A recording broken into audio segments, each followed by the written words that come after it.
Ready when you are, love. I mean, please yourself, like, but if you want to get the early start, whenever you like. I could do with you in the shop today, you know. Oh, give over, you've got Sally. Only till dinner time, it's a half day. Anyway, that is not the point. Oh, worried's the point, eh? Come on. I see you've got somewhat on your chest. Let's get it over before Malcolm comes downstairs. Malcolm. Everything's geared to Malcolm. Oh, that's what's bothering you. I might have known. Well, I can't see why you have to drive him all the way to Liverpool. He's got relations there, hasn't he? I mean, they'd think it very odd if he came all the way over from Canada and didn't go and call on them. Well, I can understand why he needs to go, but I can't understand why you need to go as well. Alf, look, when I think of the running about he did for me when I was over in Canada, I mean, the way he put himself out when Stephen were poorly, lying in hospital. He was really very, very good to me when I was over there, you know. So you keep saying. Well, if I can't drive him about a couple of times when he's over here, then it's a bad do, isn't it? Hey, up, he's coming down. Put your face straight, come on. Morning. Hello, love. How's Alfie's fine morning? Oh, he's like he is every morning. Terrible. Now, Malcolm, would you like a cup of coffee? Because I know you'd sooner have that to tea, wouldn't you? Well, you know what I'd really like? What? Why don't we set off now, stop somewhere on the road, grab a cup of coffee and a bite to eat on the way? Good idea. Oh, yeah, it'll save the washing up and all, won't it? That will be a good idea, then. You know, I last saw these people 25 years ago. I hope they're still going to be glad to see me. Well, of course they are. Come on, we'll get going now, shall we? The car's outside. Why don't you come too, Alf? Rest will do you good. I've got the shop to look after under. Oh, well, you're right. He's right. Business comes first. That's what pays for the pleasures. I'll see you later, then. See you later, right? Aye. They're like animals, these club musicians, you know. Hey, should have seen the drummer. It hairs all over his hands. I can't see What is going off in that house? That's what I'd like to know. Hey, who is it, that fella? You might ask. A relation of Audrey's, they reckon. Relation, eh? I could do with a relation. Hey, but about our chat last night. Oh, give it a rest, Vera. I've got other things on my mind. Hey, but you should have seen him. It tears in his eyes in bed. Mind you, it's happened before and all. So I'm only halfway through my first song, not even halfway through. What were you singing? I left my heart in San Francisco. Nice, nice. When the pianist stops the band, well, I say band, piano, guitar, drums, and he says to me, but... Well, do you know, I wouldn't even soil my lips by telling you what he said to me. Oh, no, come on, Jack. No, I can't, Alec. Look, I'm your agent, Jack. This is a professional relationship, like a doctor. Aye, well... He said you'd be better off leaving your mouth in San Francisco, pal. Club pianists, you see. Bitter men in my experience, And Jack. then this big woman come in chucking her weight about. Oh, that's the owner, that Marjorie Smith. Ah, she acted as if she was owning it. Anyway, I've got our Vera there shouting, give the poor devil a chance.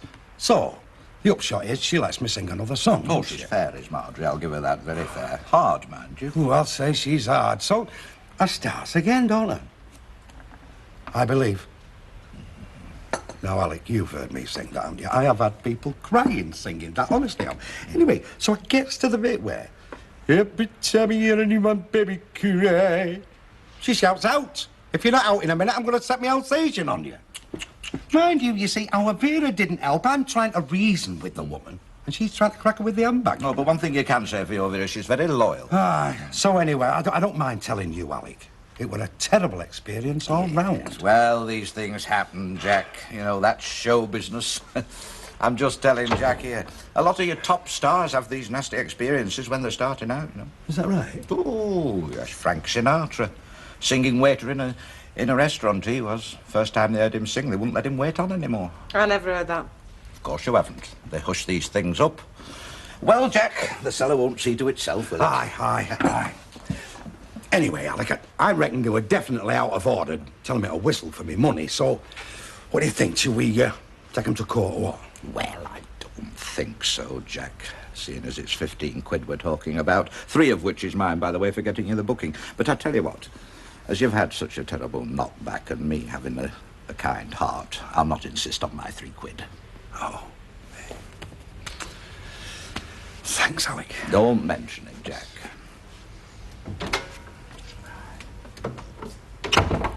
I don't know why you sent him to that club in the first place. You must have known he'd be a flop. Look, he's been begging me for months for a chance. I did him a big favour. Some favour. Look, bet it's a hard game, isn't it? Better that he finds this out straight away. Like I say, I did him a favour. You don't do anybody favours, you. You don't even do me favours, and I'm married to you. Now, what bigger favour can a man do a woman than that little gold band on the finger?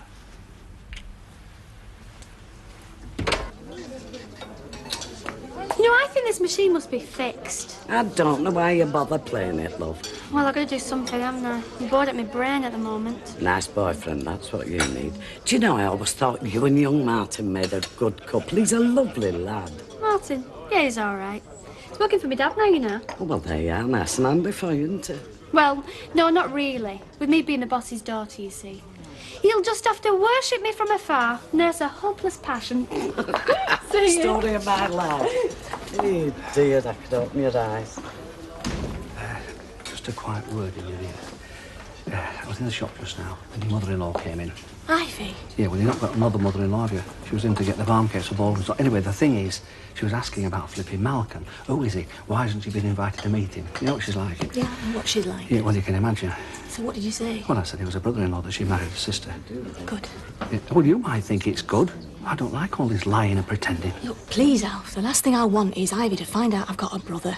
She's got a poor enough opinion of me, Mum, as it is. I'm just warning her that she's on Malcolm's trail. If she finds out the truth, it won't be from me. Well, Malcolm will be on his way back to Canada soon, Yeah, won't well, he? it won't be a minute too soon for me, I'll tell you that much.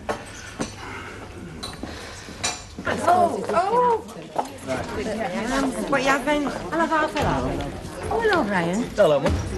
Listen, look, can I have a word with you? Yeah, sure.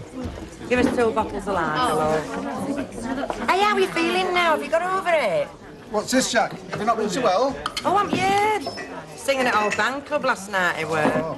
Yeah, and it wasn't salad night either. No, it was a professional engagement. Want to hear this, Vera? Oh, yes, I do. Yes, I do know. I've been trying to get Jack to tell me about it all morning. Yeah, well, he's into all nasty things he said about his singing. Will you leave it, Vera? This drummer, this fella, he said to me, do you know your husband's got a voice like an angel? I thought you said there was slagging. Hang on a minute, like an angel, he said, or somebody that's been dead a long time. Vera, will you just drink your drink, will you? Look, can't I stick up for you now? You see, what I keep wondering, Brian, is why is everybody being so furtive about this Canadian fella?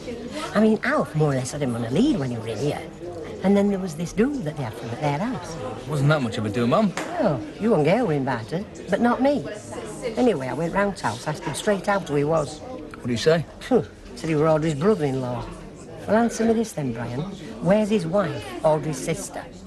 I don't know. I mean, maybe she couldn't make it. I don't know. Oh, come off it, Brian. He seems a very funny do if you ask me. Nobody even knew that Audrey had a sister until she trolled off to Canada. Do you want to know what I think? Go on.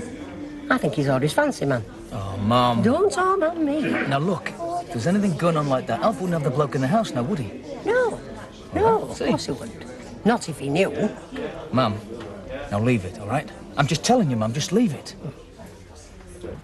Oh, hello, Jenny. Come in. Is that some jumble for me? Yeah. Me and Rita had a sort out last night. Oh, well, thank you very much. It's a pleasure. Just hope you can find somebody to give you some money for it. I'll not stop. I'm on the way to get some dinner. Jenny, you know you were telling me about seeing Mr. Sugden in the park. Yeah? He didn't complain about being, well, lonely or anything like that. Well, no, he didn't complain, but he didn't look too pleased. I mean, it's not like Mr. Sugden, is it, sitting about in parks? No. I mean, if he'd been shouting at people to keep off the grass or ordering the ducks around, been more him, you know what I mean? Oh, he doesn't seem to come round here anymore, and it's only, what, half a mile away, if that. I don't believe he goes in the Rovers now, or Alf Roberts' shop. Does he still come in the cabin? Couldn't tell you. It's not been in while I've been there. No. No. Anyway, I mustn't keep you. Thanks again for the jumble. Pleasure. Poor old Mr. Sugden, eh? See ya. Them musicians, you see, they could tell our Jack were a threat to the job. How do you mean a threat? Well, a voice like his showed them up what they were, amateurs. people keeping time with him. Don't talk about it no more, Vera. It's a very painful subject. Especially to me, Jack. I'm sick of hearing about it. Now, come on, let's get across that road. Look, don't worry, love. You'll always be a good singer to me. Just another half and there'll be lovely, thank you. What it is to have a good woman behind you, Jack. I just wish we were about 10 years behind me. One kind, Jack. Jack, have you ever thought about doing a double act with your Vera? Oh, don't start him off again, Alan. Enough problems on your own, haven't you, Jack? Well, I've thought about doing a double act with our Vera, as a matter of fact. A knife-throwing act. I'm not in. I'm not in. Try to sim me now. Gus. Gus, what a pleasure. Who's that? Club agent, they're supposed to be made. Do you mind telling me what's been going on? I asked you to find me an act for the old band club, and from what I hear, you sent this deadhead with a voice like a bag of crisps. Look, just come through to the house. My name's Mudray on the old band club. They're complaining I've started sending them rubbish. They said this fella was the world's worst. Look, come through. You don't want people knowing your business, Gus. I think you've got a bit of a fan club going there, Jack.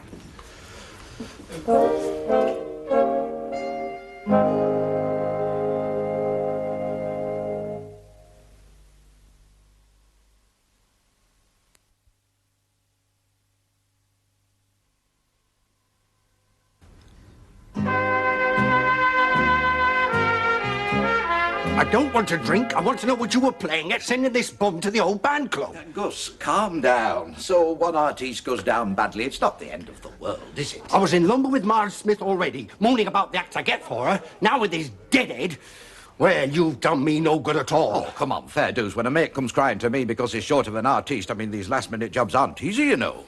All right. But why'd you have to book this stew with this... What's his name? Jack Duckworth, is it? Yes, that's him, yes. I've never heard of him. Where does he generally work? He is a pub man, I will admit. There you go, then. World of difference between your alehouse belter and your club artiste. I mean, what sort of places do you use this fella in? Well, like I say, you know, the pub type of venue and... Well, the cellar style of ambience seems to suit him very well. But look, I mean, you mustn't let these things get on top of you, Gus. Forget it. No, I'd like to. Whether Marjorie Smith will. I'm sure she's looking for an excuse to sever the connection. Oh, surely not. Oh, why, you know the club game, Alec. It's dog eat dog. Oh, yes, you don't have to tell me. I mean, there's some right dodgy people about. Oh, I thought, love, Gus is just leaving. Tell you this, Alec. I'll never letting you fill any more spots for me. Oh, well, I'm hurt, Gus. I am. I'm hurt. All I was doing was trying to help a friend, do him a favour. Any more favours like that, and I'll be out of business. What are you up to, Alex? Me? Yes, you. I know you're up to summit. But what?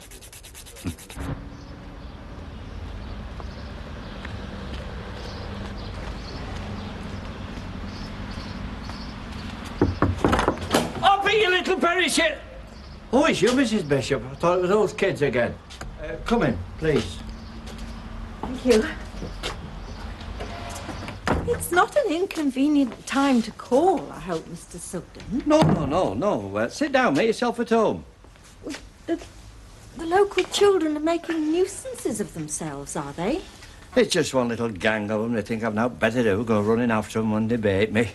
Anyway, it's nice to see you. To what do I owe the pleasure? Oh, no special reason, Mr. Sugden. I just thought I'd call. We see so little of you in Coronation Street these days. Aye, well... You've not been poorly, I hope. No, I'm fit enough. You don't go in the Rovers anymore, I gather. I'm not in there enough myself to know, but someone was saying they never see you. Well, that's true. Or the corner shop. Your friends are starting to think they've seen the last of you. But I don't live in Coronation Street anymore, do I? Well, you're not very far away, Mr. Sugden. Far enough. There was an old sergeant major I served under at one time, old Sweat he was. When it came the time for him to leave the service, he got himself a job. A little house about 10 miles from the barracks. Could he stop away? He was in the sergeant's mess every night on some excuse or another. Pathetic, I thought. I mean, you've got to live where life puts you. Do you get my meaning, Mrs. Bishop? Thanks. Oh, home at last. That drive from Liverpool's a lot quicker than it used to be. at 80 miles an hour. Oh, well, it's motorways wherever you look nowadays, isn't it? Do you fancy a cup of tea? Oh, no, thanks. I drunk enough tea to float a cruise liner. Or something the same size like my cousin Eunice. She is a big girl, though, isn't she? I couldn't believe it. Anyway, you have to admit, when you're with me, you get a chance to see the great natural wonders of the world. Like Niagara Falls, my cousin Eunice. Oh, well. Oh, you're back at last, are you? I saw the car in the street. Yeah, we just this minute walked Yeah, I through the know door. that. I've been looking out for you, standing in the shop by myself. Oh, what's up with Sally? Nothing's wrong with it. I told you. It's an half day. I told you that this morning. Oh. I was expecting you back at dinner time. Oh, well, that's my fault. Sorry, my cousin Eunice insisted that we stay for lunch. I couldn't say no. No, you can't say no, can you? Yeah, well, I need you in the shop now, so come I was on. just going to make Malcolm a cup of tea, actually. Audrey, I need you in the shop. I'm sure Malcolm can look after himself for a couple of hours, can't you? Sure. You're fussing around like a blooming ain't. He's not a little lad, you know. I mean, he's come all the way from Canada. You do make a very good pot of tea, Mr. Sugden. Oh, well, it's like most things in life. You can't go far wrong if you know the rules and stick to them. So, if we're not going to see you in Coronation Street anymore, well, you're making new friends round here, are you? Not so far, no. No, it takes an effort at my age. And I made that effort when I moved into the community centre flat down the street from you. And I don't feel like doing it anymore. Or whether it'd be worth it, judging by some of the human specimens I've spotted round here. Oh, but you've always been the sort of person who likes, well, I mean, how shall I put it, to, involve himself with his fellow men. Yes, I don't think my initiatives would be appreciated round here. It's not like Coronation Street. They're different people, people such as yourself. I mean, I've fitted in there. Best years of my life in Coronation Street in many ways. Surely, Mr. Sugden, you'd fit in here as well, given time. No, I don't think so. Anyway, how much time is there when you get to my age? No. Mr. Sugden, if you can't settle here, not happy here, well, my spare room's still there, you know. It's still there. Right, I'll go down to the housing office first thing in the morning and tell us another square come free on their bureaucratic chessboard. We're just pawns to them, you know. Oh, so you do want to move back into my house, then? Well, you did ask me, Mrs. Bishop. We weren't just talking, were you? Well, I wouldn't have said it if I didn't mean it, Mr. Sugden. I suppose. Right, that's settled. I can be back in 24 hours, and I think this calls for a fresh pot of tea, don't you, Mrs. Bishop?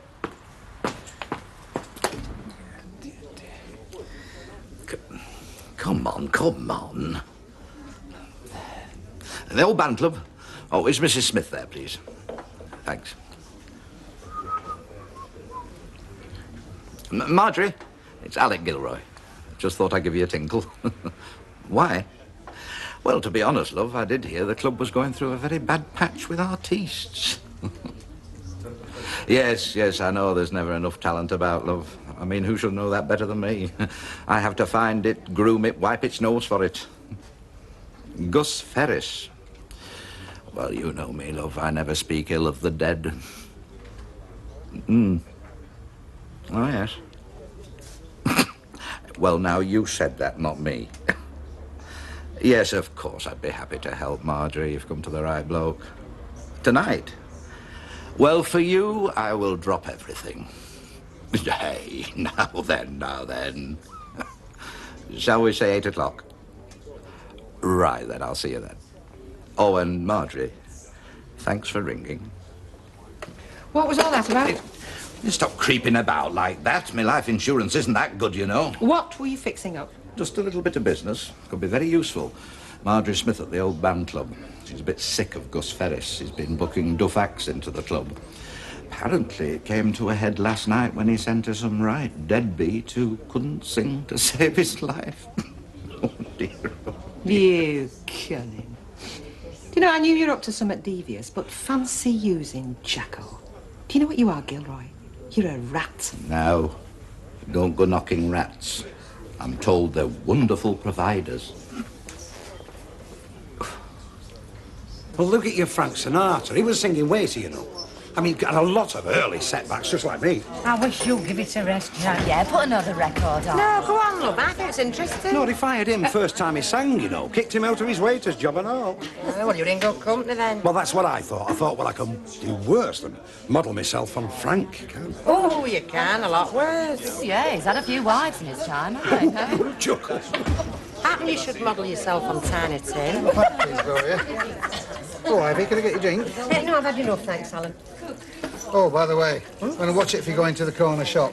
Our in-laws are at it, Alf and Audrey. I was in there just now, shot and shell flying about all over the place. Oh, what was it about? Oh, I couldn't tell you. Hey, listen, wasn't that a fellow with him? You know, that Canadian chap? Not when I was there, no. Oh, right. Would you like one yourself, Gloria? Hey, where are you going? Oh, listen, I won't be long. If Don comes in, tell him I'll see him later. OK. Evening. Evening, Alan. Bet he's the boss in a good mood. Over the moon, Jacko. But then he always is when he's just foreclosed on somebody's mortgage or strapped a helpless maiden to a railway track. Eh? Forget it. What do you care what sort of mood he's in for? Well, I'm always thinking about asking him a favour. You could not have picked a better time. Alex, sweetie. Yes, love. Jacko wants a favour. I think he deserves one, don't you? Favour? What kind of a favour? Well, I've been thinking, Alec. I mean, so okay. I had a hard time last night.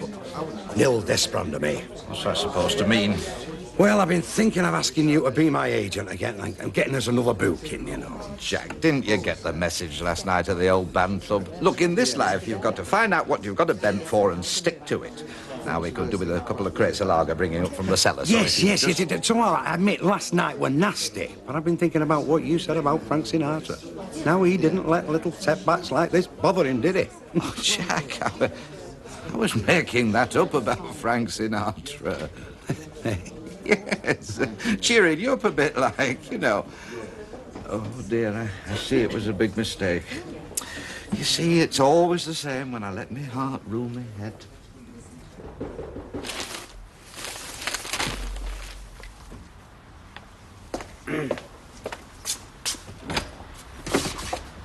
Hello. It's Malcolm, isn't it? That's right. If you're looking for Alf or Audrey, they're both in the shop. Oh, right, thanks. Well, seeing them's here, I thought I'd like to say hello to you, because I've heard a lot about you. Oh? Yes, I'm Ivy Brennan, Gail's mother-in-law. Oh, good to meet you. Come on in. So you're Brian's mother. Ah, he's a fine young fella. Yes, but he's got a little smasher in Gail, hasn't he? Oh, yes, he sure has. I was telling Audrey that. I mean, last time I saw Gail, she was about, I don't know, what, 4 or 5 years old, about that high. Oh. So, how are you liking it round here, then? Oh, it's great. Great to be back. You know, it's just a flying visit, and I'm back to Canada, and, well, until then, I just got to be very careful about what I say. You know why. Oh, yes, of course, yeah. So if we're at the pub tonight, I am Audrey's brother-in-law. I'm so frightened I'm going to slip up. Anyway, have you been to Canada, Ivy? No, I haven't, no. Oh, it's a great place. I'd like Gail and Brian to come out and visit for a while. Be quite an experience for her, meeting her brother after all these years. That is going to be one hell of a moment. For Audrey, too. You know, getting both the kids back together again. Well, I mean, you can imagine you being a mother yourself. What we got planned for today, then? Oh, I thought I'd take a run over to Heswell. Where? Oh, Hessel.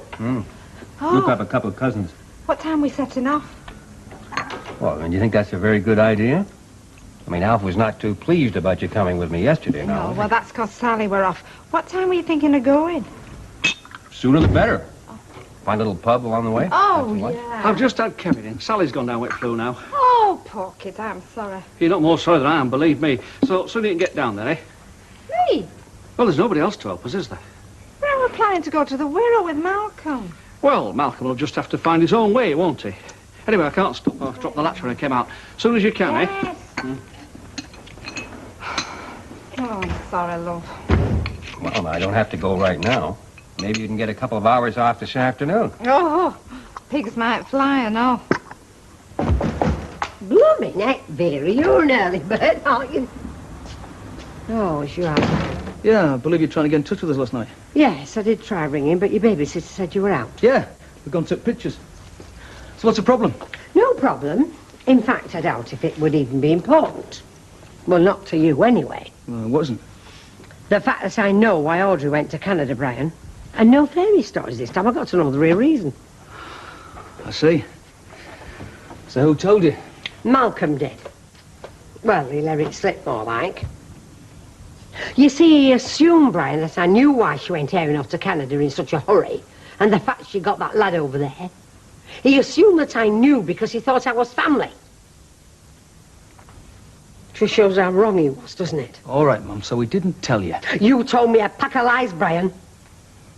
All that rubbish about her having a poorly sister. Look, I am not mouth almighty like they read up with, you know. I want to breathe the word to a living soul. Comes to something when you can't trust your own mother, doesn't it? Oh, it wasn't like that, Mum. Kel kept it quiet for Audrey's sake. She thought it was bad enough that she was born on the wrong side of the blanket.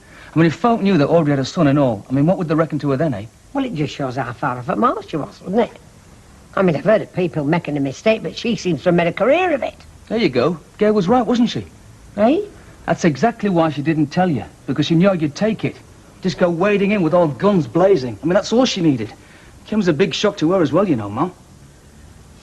I still think you could have told me, Brian. Look, all right. Maybe we were wrong. The most important thing now is that it goes no further, for everybody's sake. All right?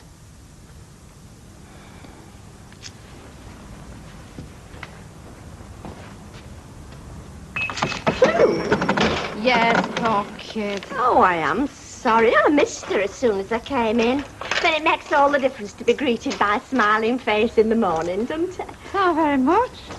Oh, I didn't mean that you're not. That's not what I meant. I know what you meant, maybe. Don't worry. Do you think you could put that lot together for me and I'll pick it all up later? Yes, Well, of no need course to pick we it up, can. love. I'll drop it in later. Tea time, all right? Oh, fine, thanks. There are a couple of things I'd like to take with me. Oh, well, help yourself. Well, I haven't got a digestive biscuit in the house, and I doubt I'd ever hear the last of it if Mr. Sugden had to have his morning coffee without one. Has he decided then when he's coming back? Oh, he's already back. He arrived at 9 o'clock this morning, to be precise. 9 o'clock? What about all his furniture? Oh, he doesn't have to get that out till the end of the month, so he only had to bring himself. Better get those digestives before he comes looking for me. Yeah. Well, I wish you luck. I think you might need it. All right, I'll You weren't planning on using the car this afternoon, were you, Al? Not as far as I know, love. Hey, listen, Audrey, if you're thinking of sloping off, you can see how I'm fixed. Now, calm down. It's not for me. Hey? It's for Malcolm. Malcolm? Yes, he wants to go and visit these relatives in Haswell. No, well, I'm sorry, the answer's no. I might need the car myself. I see. Well, you better tell him then, hadn't you? Tell him. That he can't have the car after all. Well, I never said he could in the first place. I did. I said you dropped the keys off this afternoon. Morning. All right. Right, Martin. 2 unbound cakes, Mrs. Roberts, please. Where are you working today, then? The south of France? The Greek island? Oh, you're getting warmer, would you believe? Gas Street. Yes, I would. Not a bad thought, that, though, is it, eh? South of France. I'll have to ask Alan to open a branch office there or something, eh? Mind you, wouldn't mind being in Llandudno just now. Llandudno? Yeah, I've just been talking to a couple of mates of mine. They're going to Llandudno on Flying Horse coach trip. Not that they'll see much of Llandudno from what I know of these occasions. I'll take these. All right, Olaf. Well, don't look so surprised. I've been on a few shower trips in my time. Hello. Morning. Thanks. Coach trips from the Rovers used to be legend in these parts. Don't you have them anymore, then? Oh, no one to organise them, I suppose. What's that, then? Oh, coach trips. Martin was asking why we don't have them anymore. I'm sure we could fill a coach with folk from round here. Do you fancy it? Great. Well, there you have it. I filled it already, haven't we? I'll do better than that. You want an organiser? You've got one. Well, you? Have you got anybody else in mind? Well, no. Right then, you're on. Listen, me and you must have a serious chat when I get half a chance. Yeah? I want to know how you managed to slip the leash. What? You? Over here enjoying yourself. Your missus 3,000 miles away. How the hell do you manage it? The missus? Aye, Audrey's sister. The one she went to look after, you know. Oh, right. Because if I fancy a drink down at the Drover's Arms, our Vera wants to know what flipping game I'm playing. Yes, Don. There's Alec in. He's in the back. Any chance of a quick word? Well, I'll tell him, but I'm warning you, lover. Never in the best of moods. Is he ever?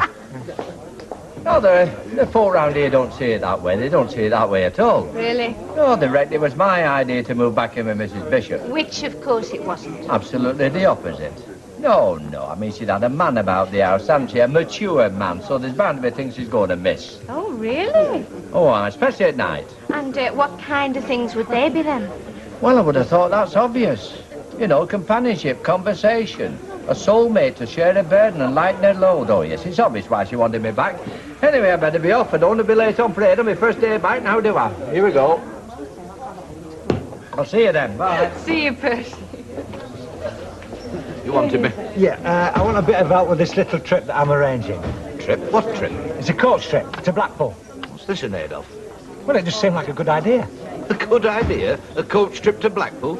You'd be hard pushed to get folk round here to go further than Red Wreck. Ah, well, that's just where you're wrong, isn't it? From folk I've talked to so far, we can fill a 30-seater coach, no problem. So, if you'll just stick a list up, we'll get the names of anybody else interested, all right? Well, it's not all right. What do you want me to do for an encore? Cut my throat? I'm not with you. No, and neither will 30 of my regulars be with me if you stick them on a bus and cart them off to Blackpool. I'm sorry, Donald. No, if you want to fill a coach with my regulars, you do it without my help. So what are you doing with yourself today, Johnny? This and that. Today's not so bad, actually. Started through the video library. Well, my dad's not had much time for it since he got into the salon, like, has he? True. Hey, did you know Mr. Sugden's moved back in with Mrs. Bishop? More fooling, giving his independence up like that. I mean to say, what future has he got now she's got a claws back into him again? It wasn't like that, Philly. Of course it was. He's played right into her hands. You'd think he'd have more sense at his age, wouldn't you? What, like moving in with you? Exactly. I mean, not my generation for the antics we get up to. See ya, see ya. Hi. Hi, love. Didn't expect to see you today. I thought you were having a sandwich at work. I have. Just wanted a quick word. What's up? My mum's been talking to Malcolm. She knows the whole story. Why Audrey went to Canada, all about your Steve and the whole lot. Well, she didn't waste much time getting to work on him, did she? It wasn't like that, love. Malcolm just assumed she knew. So now I suppose the whole factory knows. I mean, the whole street. She won't tell anybody. I know she won't. She's just upset. Upset we didn't tell her at the time.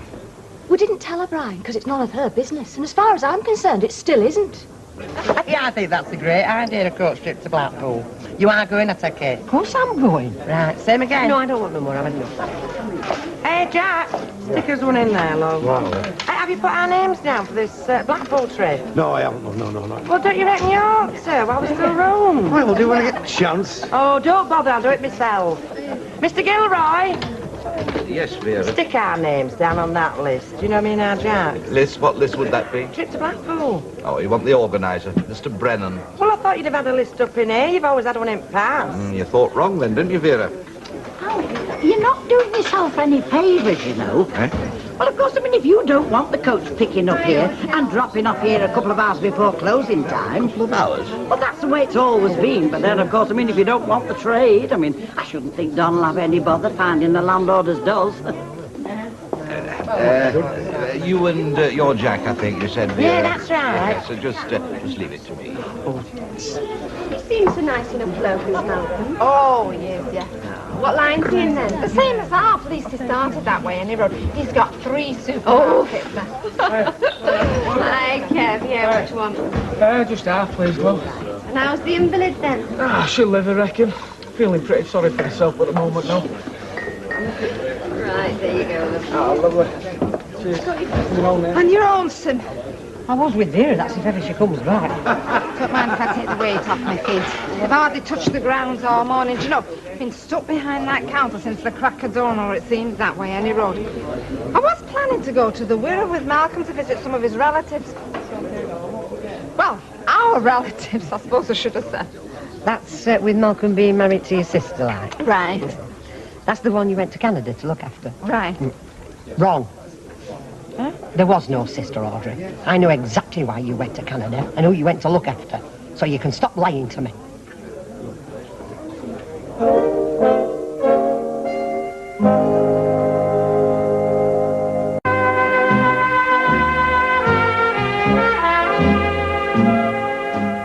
Well, you're going to have to make your mind up sometime, you know, what you're going to do when you leave school. You know what? You're beginning to sound just like my father, you are. In other words, you've no idea. Ask me in another 12 months. 12 months? Yeah, when I've got my A-levels behind me. See ya. Right, Alice. Oh, sorry.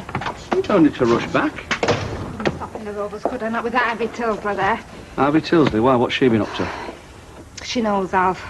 She knows? The real reason I went to Canada, all about Steve and the lot. Apparently she's been talking to Malcolm. Flipping Malcolm. Oh, come on. It's just as much her fault as it is his. I mean, none of this would have happened if she hadn't stuck her oar in. Yeah, none of this would have happened if he hadn't come over here in the first place, would it? The minute he stepped off that plane, I knew he was bothered.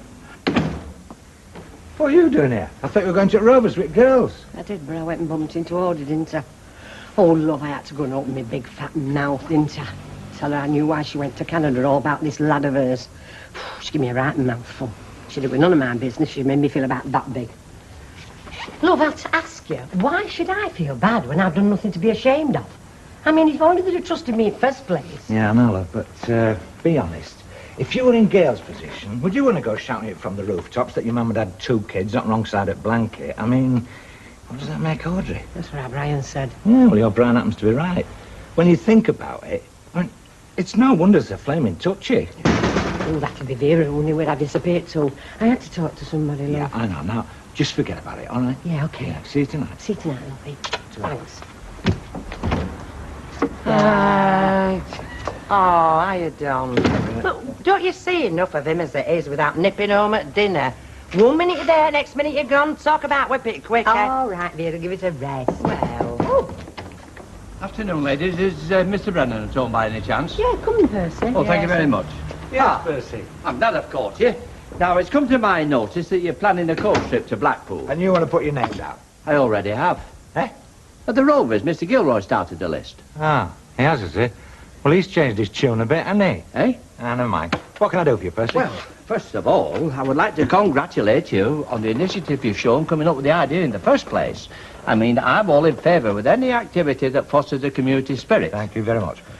Now, though I say it myself, my organising abilities are second to none. So I've come to put my vast experiences at your disposal. So if there's any aspect you wish to discuss, you know, general strategy, details of itinerary, points of administration, I'm your man.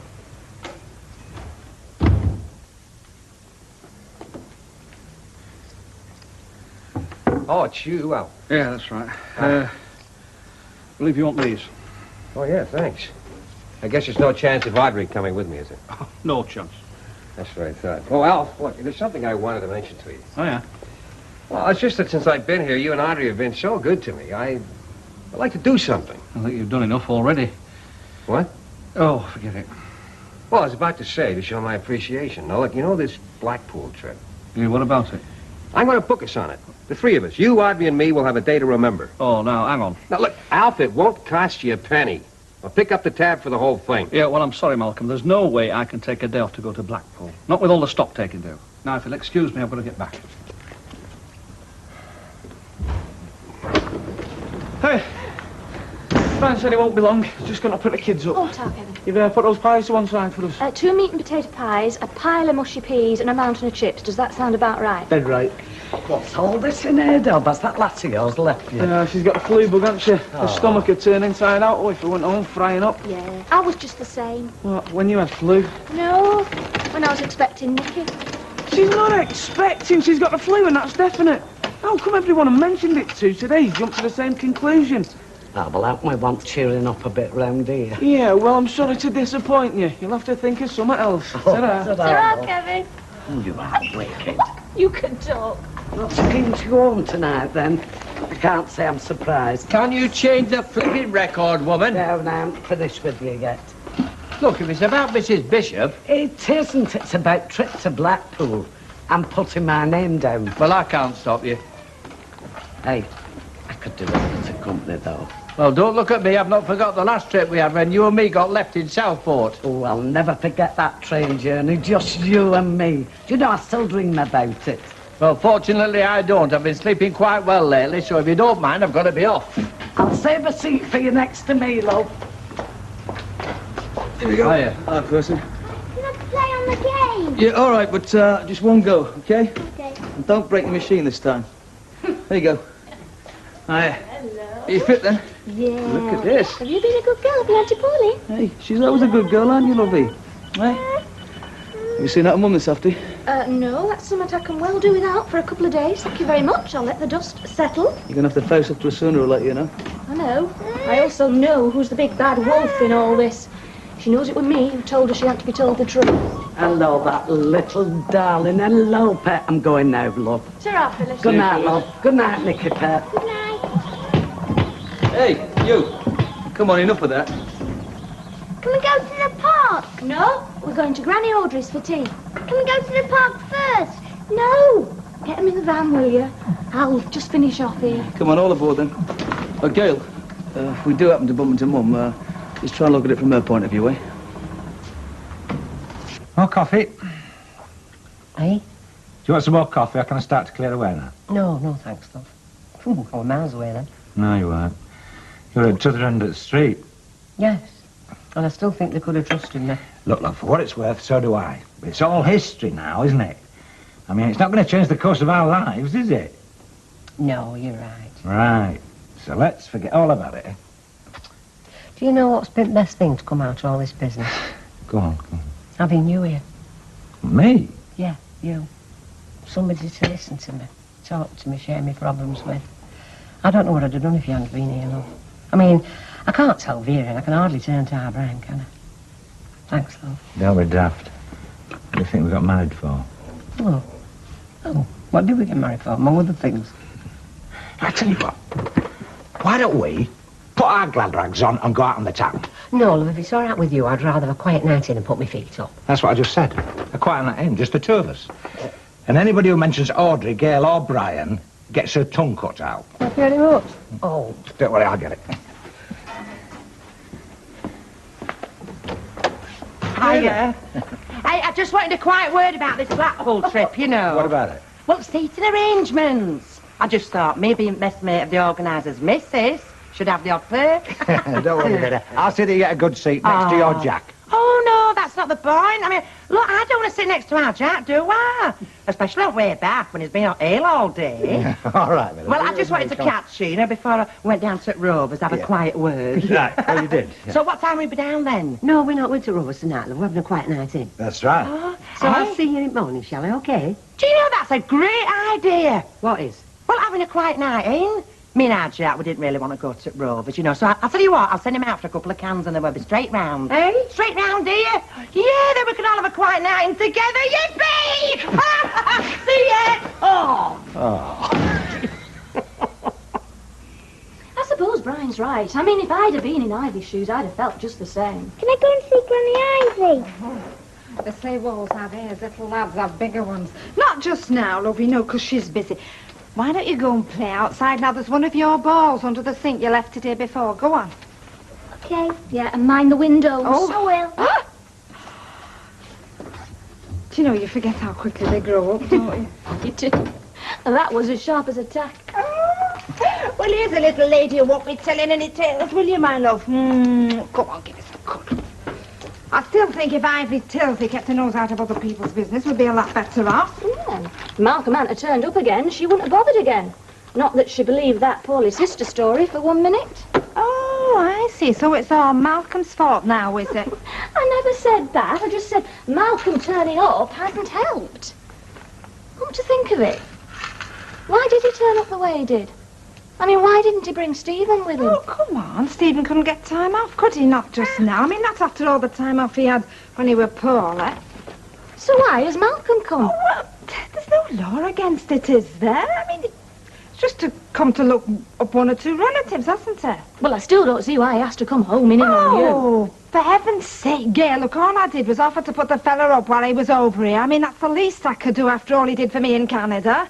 Now, could we change the subject, please? I've heard enough about it from Alf, thank you very much. You know, Percy, I don't know anyone who can make Arthur Bitter last as long as you can. I suppose you'll still be nursing that at closing time. Everything in moderation, that's my motto. It has been all my life. Got it from my father, God rest his soul. He always used to say that, everything in moderation. I take it you were an only child, then? You don't much to save yourself tonight, Alf? Well, there's not much I can say, not without getting my head bitten off these days.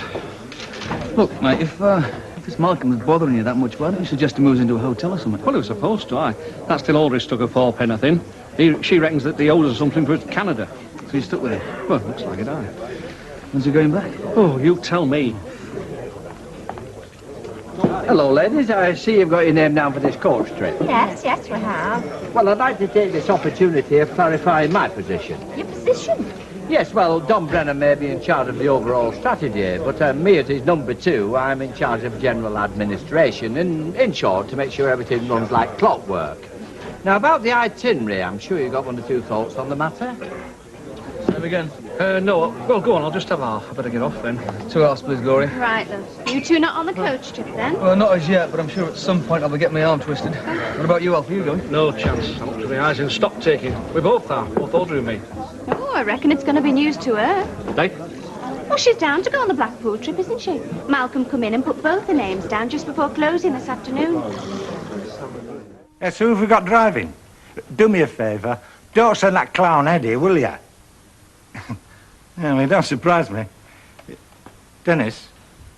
Yeah, he's not a bad lad. Yeah, all right then, mate. Yeah, it's the deal.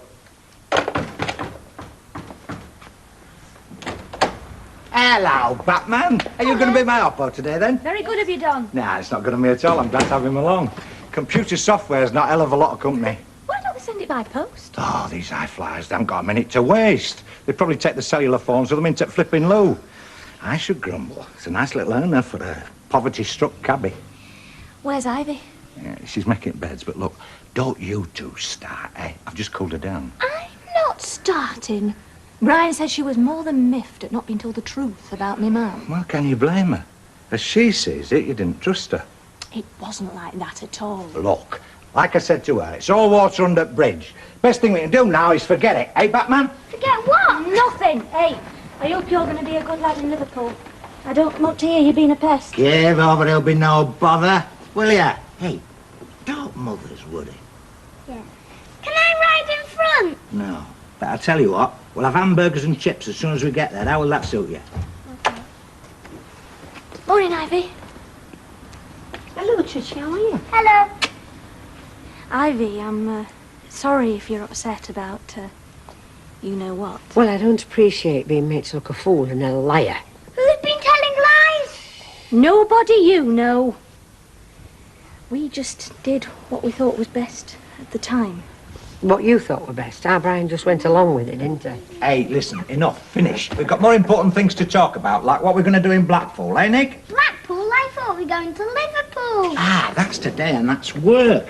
Next Sunday, we're all going to Blackpool, and your Granny Ivy's going to tuck a frock in her knickers and paddle at sea. She's doing no such thing. Anyway, don't promise him nothing's definite yet. Yes, it is. I've confirmed it with Pete Duggan. 29-seater coach, booked. Good job and all. Phyllis would put you through the mincer if you backed out of it now.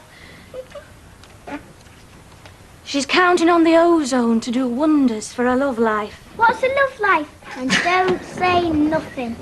Nothing. Hey, whose name do you think is right on top of that list? Mine. Yeah, that's right. You and your sisters. Does she have to come? Does he have to come? We're all coming.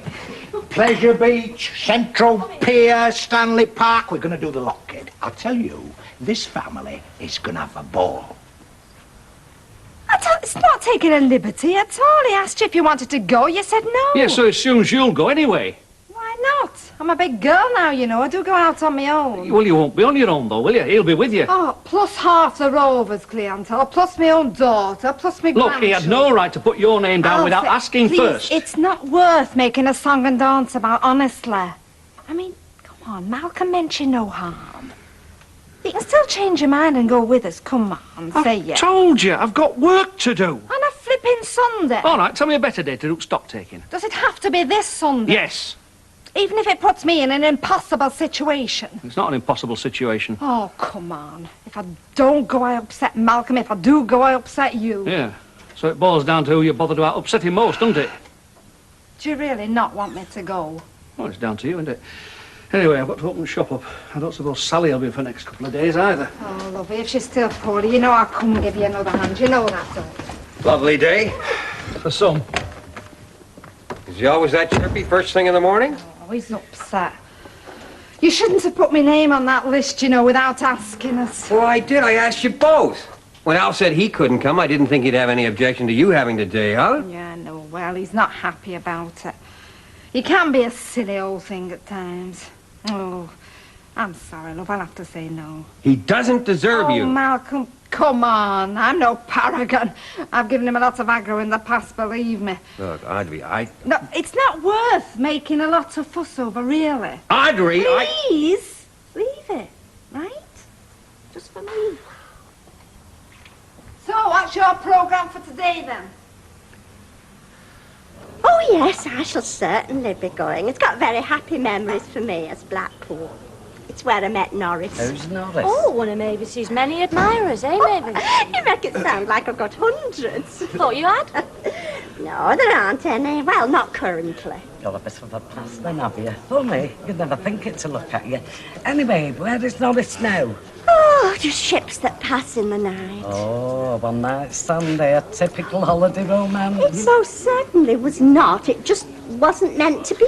Yes, Martin. Oh, no, Rush, love, I'm enjoying this. I know what you mean. Some things are and some things aren't. Well, take me and Percy Sugden, for instance. Now, theirs are not meant to be if there ever was one, eh? On the contrary, me and Percy are well suited. Hey, and nobody asked you. I don't know why you persist in giving yourself all this aggro, Phyllis. It was well worth it when he gives in.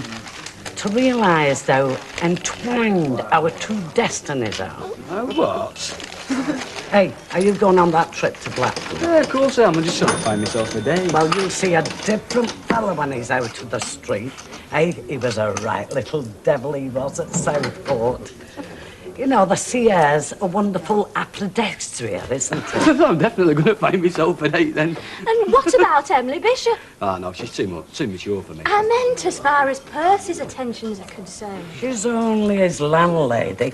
He only went there for practical reasons. His emotions aren't even involved. Well, even if his are, hers certainly aren't. Don't you believe it? She's got him well marked down for husband number 3. Given half a chance. So I used to play tennis. I wasn't much cop, but I looked knockout in me gorgeous Gussie Moran's. You what? Me frilly knickers. Hey, Alfie, do you remember that? The fuss she caused at Wimbledon when she first wore them. I can see you making a fuss if she hadn't worn them. Oh, in those days, lovey. That was before the permissive society took over. Yeah, we're better off in them days and all. People knew the rules and stuck to them. See ya. See ya, Mum. Are you looking for something, Alec? Blackcurrant preserve. Blackcurrant preserve. Oh, it's second shelf down by the cereals. Thank you, Colonel. Oh, thank you, Alf. There's nothing nicer, you know, on a piece of hot buttered toast. Why are you doing all your errands? I mean, what's happened to your harem? Oh, I dare say in theory I'm the boss, but it's funny, you know, if I want anything of a personal nature doing, they're always occupied elsewhere. Ta. It's a funny little bloke, isn't he? Do you know, sometimes I feel quite sorry for him. Well, I'm glad you're concerned about somebody, even if he's not your own husband. I'll say, about Blackpool, I've been thinking... So have I. You're not going. Is that an order? You can thank him for the offer, but tell him you're going to stop at home with your husband. We don't want the Mounties charging into the rescue neither, thank you very much. Hey, Alec, them kids tried to get in the yard again just now. Betty, don't you start. I've enough with Bet going on about fitting intruder lights out there. It's the butlers they're after. Look, I'll tell you what I've just told her. I'm forking out no more on security. That burglar alarm's cost me an arm and a leg as it is. They'll just have to keep where I skinned and make sure that back gate is kept locked. Oh. Fancy a boat, anyway. What, a boat? Why not? What, on the money he pays you? I'm not talking about a yacht, you Craig. I'm talking about a nice little sailing dinghy. And I wouldn't mind going to a boat show myself one of these days. Can we make a day out of it? Flaming yuppies. Hey, don't you kid yourself, Jack. There's plenty of ordinary blokes going for that type of stuff. Well, I don't know any. Thanks, love. Alec, why don't we get any of your Richard Bransons in here? Well, I dare say they go for a more upmarket type of barmaid. Just give me one good reason why I stay. You're looking at him. Jack, can we once and for all drop this fiction that I lust after your flabby little body? Oh, why don't you? The rest of the women do. Oh, the other women do what? Think that I am the luckiest fellows on God's earth, my little swamp duck. Hey, you were a bit sharpish with him, weren't you? Oh, I know, Lizzie. I just Get sick and tired of all the stupid games we're expected to play. Listen, lovey, when was the last time you had a good night out? I think it was on my 21st birthday. Well, fix one up. Well, with all my girlfriends are married. Not to mention any of the halfway decent blokes. Hey, I'll go out with you, kid. I've got the same problem since Ivy got wed. Yes, but you're married as well, dear. Ah, not as you'd notice. I'd really just as soon go home and have a quiet poached egg on toast, Mr. Sugden. Nonsense! I invited you out to lunch, and out to lunch you'll go. Mrs. Turpin, the menu, if you'd be so kind. It's on the board, love. Oh, yes. Well, choose whatever you like, regardless of the cost. I see the seats are selling well. Yes, not bad. Oh, it'll be a sellout before we finish, don't you worry. I'll show you the sights, Mrs. Bishop, like you've never seen before. I know Blackpool like the back of my hand. You're talking about Blackpool, Mr. Sugden. Only I thought I'd better let you know before you make too many plans that Phyllis has got you earmarked to hold her hand on Ghost Train. Whoa! Now that's my girl. I knew you'd change your It's mind. his own stupid fault. We are going to have ourselves the greatest day ever. Behaving like Mr. Barrett of blooming Wimpole Street. But I mean, I've got nothing against the guy. But he's not for you. He's got a whole different outlook on life. That's why I married him, to keep my feet on the ground. Well, that's where you're wrong. A vivacious woman like you shouldn't be grounded. It's like putting an exotic bird in a cage.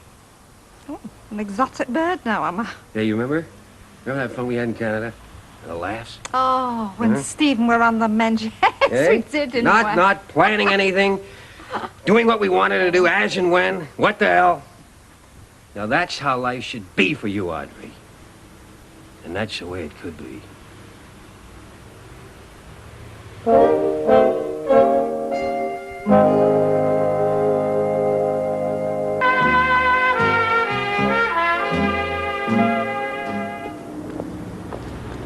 See, they've not moved in yet.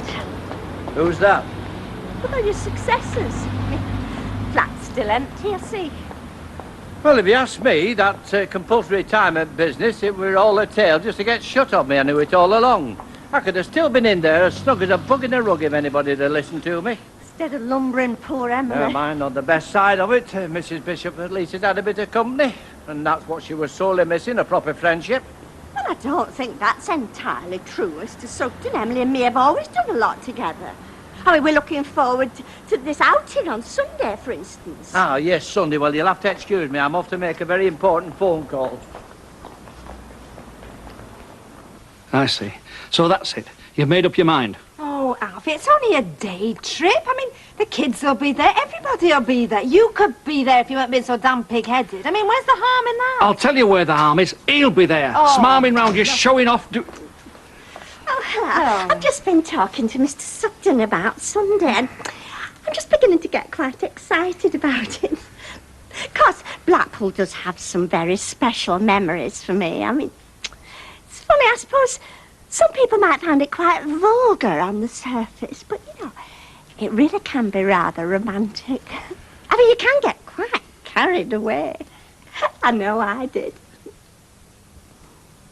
I appreciate you coming at such short notice, Arnold. When you said you was buying, I was coming. How's the arthritis these days? Don't stop you getting around, does it? Chronic in the winter, but not so bad this time of the year. Oh, that's good. I've got something else to cheer you up as well. Oh, aye. Well, there's this coach trip going to Blackpool next Sunday, you see. Now, the tickets are like gold dust, but by lucky chance, there's one going spare. Now, as chief organiser, I'm in a position to put my hands on it, so I thought, now, who deserves a good day out at Blackpool? My old pal Arnold. That's who. Oh, I don't know about that. Last time I went to Blackpool, I busted me dentures on a stick of rock. Well, you won't have to have any rock this time, will you? It's a daft thing to have at your age anyway. Oh, that was a good few years back. I was just a sprog. Never had good teeth. It runs in the family. Do you know me dad? He hadn't got a single tooth in his head by the time he were 40. Never mind your dentures, will you come? I expect you'll be going with one of your lady friends. Well, I'll be accompanying Mrs. Bishop, yes. Oh, that's it then. I've no wish to be a goose gob, and I shan't know no one else. But this is where Percy can fix it. Now, this very charming widow woman I know, she'll be going on her own as well. Landlord, the trip list, if you please.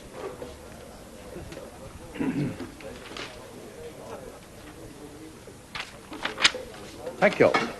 What widow woman? Do I know her? I doubt it, but I'll tell you this. You and she'll get on like a house on fire. Shall I put your name down? I shall have to think about it. Audrey, where's your hair lacquer? Oh, lovey, we're out of it. I'm sorry. But I'd let you have some from home if you're desperate. No, I'll manage. I'm not going anywhere that exciting. I'm just going into town for a couple of hours to cheer myself up, you know. Spending money I can't afford on clothes I don't need. Oh, you need nice clothes. What for? I never go anywhere. Now you do surprise me. Do you know, I'd have thought you'd have had a hectic social life, a bachelor girl like you. Yeah, well, when you get to my age, all the decent blokes are spoken for. What about Mike Baldwin? I said decent blokes. Listen, love, finding a fella is not the be-all and end-all, believe me. Oh, I never for one moment thought it was. No, it's just sometimes, you know, I think it'd be nice to have someone to share things with. Yeah. And then there's the other stuff, you know, like, well, kids. Oh, do you want kids? I always thought I'd have a couple someday. Well, you know, like most girls do. But time's ticking by and still no sign of Mr. Right. Oh, do you know, I thought by finding a fella it would solve all my problems, but honestly, I'm beginning to think a girl is far better off on her own. You've got a good marriage. Oh, like the curate's egg, love, good in parts. Men, they can be like sport kids sometimes, even the best of them. Do you know, I never saw Ralph that way. You're not married to him. Is it your visitor that's bugging him? God knows, he's got no reason to be jealous. Hasn't he? Well, come on. If Malcolm does show me a bit of attention, it's only in fun. I mean, honestly, you'd think he'd be flattered that some man still fancies his wife. Oh, and does Malcolm fancy her? No, of course not. I mean, it's just a figure of speech. Well, at least he treats me like a woman, though, not a piece of furniture. Well, I don't know. You got two fellas, I've got none, and we're both flipping grumbling. What do we want, Audrey? Oh, I don't know about you, kid, but I would love to be 20 years younger and starting all over again. And if a fairy godmother waved a wand and give it you, you know what you'd do? Go looking for a fella. It's a belter, that, Phyllis. Say, Sue Ellen, eat your heart out. You don't think it's too young looking, do you? No. Far too young. You should go in a little navy crimpling number. Yeah, with a crossover bodice. Elastic stockings. And sensible shoes. And a brown felt hat. And a shopping bag. Are these two taking Mickey? No, they're just paying you a compliment. What they're trying to say is that too many mature women dress like old ladies, but you don't, you see. Well, that's it. You've still got it. Flaunt it. Hey, do you think Percy'll appreciate it? Listen, in that regard, Phyllis, you'll get any fella going. And I should know, because I am one, you see. Oh, bless you, love. Yeah, well. So, cheers. You did nice to her, you are. Oh, not always. Mostly, I mean, you treat her like she was a person. Well, that's what she is. You know what I mean? I mean, some lads treat old people like they were something subhuman. It's not just like, you know. And you don't, and I think that's really sweet. Sweet? Yeah. You're a little chutchy face, what are you? Get off me, will you, Jenny? Oh, have I upset you? What can I do to make it better? Well, you could come with me on the coach trip to Blackpool on Sunday. Are you serious? Well, why not? I've got no one else better to ask, have I? Do you mind? What do you fancy coming, or what? As long as you promise not to stuff your face with candy floss. Oh, all right. Kippers. What? We had 'em for tea. I'll half give you a thirst. All right. I don't suppose a certain lovely young blonde would mind going putting the kettle on. No idea. A certain down market barmaid might. Oh, so that's why I've been getting the cold shoulder all day, is it? You're too touchy, Glow. I don't appreciate being insulted, Alec. Yeah, well, I mean, Bet does say my sense of humour leaves a lot to be desired. I wouldn't hurt you for the world, you know that, Glow. Yeah, well, some days you're just less able to cope with the jokes, you know. What you need's a good chap. Why does everyone think that's the answer to all a girl's problems? Will Laro give you any trouble today? Yeah, good as gold. You're as bad as his mother. Hey, listen, dinner time, we're going to have a picnic on the sands. Have you got a car up? Got a ground shoot. Yeah, well, you take that, we'll bring ours, and I've got a couple of little camping stools. No, you'd be better off in Cross Keys Cafe. No, we're not going to go camping cafes. Besides, kids love picnics. You mean you do? Yeah, I do. Ham sandwich tastes twice as good in open air. Cross Keys Cafe, I've known proprietor there for years. Crispy Chris, they call him. Best chips this side at Pennines. And I'm sure he'd give us a good deal, you know, if we all booked in at the same place. We're not going mob-handed. You go where you want. We're having a picnic, all right? Can I have a word? Oh, yes, That lady said you were here. Yes, right. This lady, you know, she's not one of them there bimbos, is she? Certainly not. She's a mature woman. As ripe as a Victoria plum. Only I don't want to look like a fool. Now, Arnold, come on. Would I make you look like a fool? And another thing, I hope she's got something to say for herself, because I can't be doing with people who've got no conversation. Oh, that's so much I can promise you. This one's got plenty to say for herself, so shall I put your name down then? She'll have to think about it. OK, I'll get Gil to knock some grub up for her, right? Oh, yeah, and I'll make some Scotch eggs. Yeah, what about Audrey? What about Audrey? Well, she'll want to contribute if she's coming. Who says we've got to have Audrey tagging along with us? Now, don't be like that. Look, I thought we agreed to smoke peace pipe. And I can't think of a better place to do it than over an ice cream cone on Blackpool Sands. I still don't know why you wouldn't let me take you both out for a nice meal. Well, isn't this a nice meal, you cheeky thing? Well, it's terrific. You still got to do the washing up. Well, rinsing a few pots isn't going to overtax her. Oh, come on. I was only joking, Alfie. Yeah, well, I'm just getting a bit fed up with hinting at my wife's some sort of a household drudge. I suppose over there they've all got dishwashers. Yeah, a lot of them do. Well, a lot of them have got them over here and all, but I mean, it's not worth it for the two of us. Otherwise, Alfie'd buy me one, wouldn't you, look? You know what your trouble is, Alf? You take everything too seriously. Now, why don't you just lighten up a little bit? Oh, you mean run along Blackpool prom wearing a kiss-me-quick hat? Nobody's forcing you to do out you don't want to do, love. If you want to stop at home and be miserable, it's up to you. Alf, look, I'm a businessman too, right? I understand if you've got work to do, that's fair enough. But if you're worried about Audrey, forget it. I'll look after her.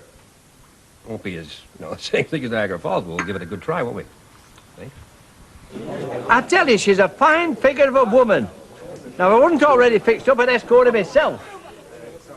Oh, I know. You'll have to think about it. No, you've twisted me arm. I'll come. Right. I can promise you an experience like you've never had in your life. Landlord, the trip list, if you please. Another customer for you. You're quite sure this time? Absolutely. Get your name down there, Arnold. He's in his element with all this, bless him. Bless him. Well, it's not been easy for him adjusting. He's always been such an active person. Well, he was saying this morning how he really needn't have moved out of the community centre after all. Oh, that's silly. Of course he had to. But not so soon, because nobody's moved into the community centre yet. Expect it's all down to red tape.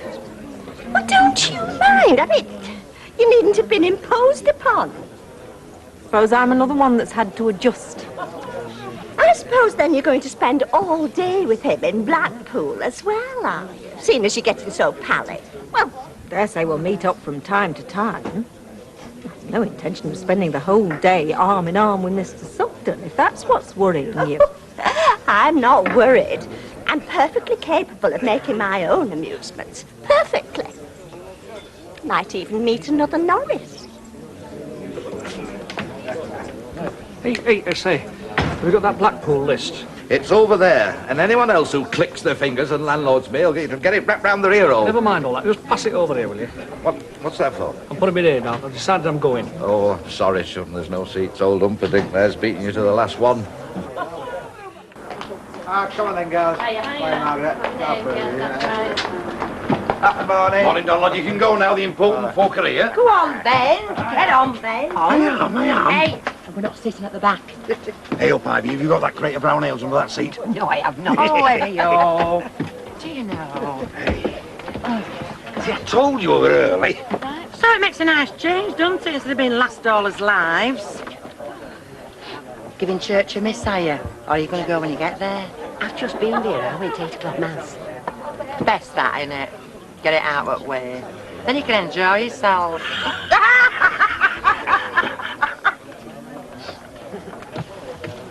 Here we are, Percy. Oh, yes. What number seat is that? 29. Thank you. Hey, up here. Let us pass. I want to pay a call. Oh. Hey, you'll need house keys. No, you're right. I'll nip in the Rovers.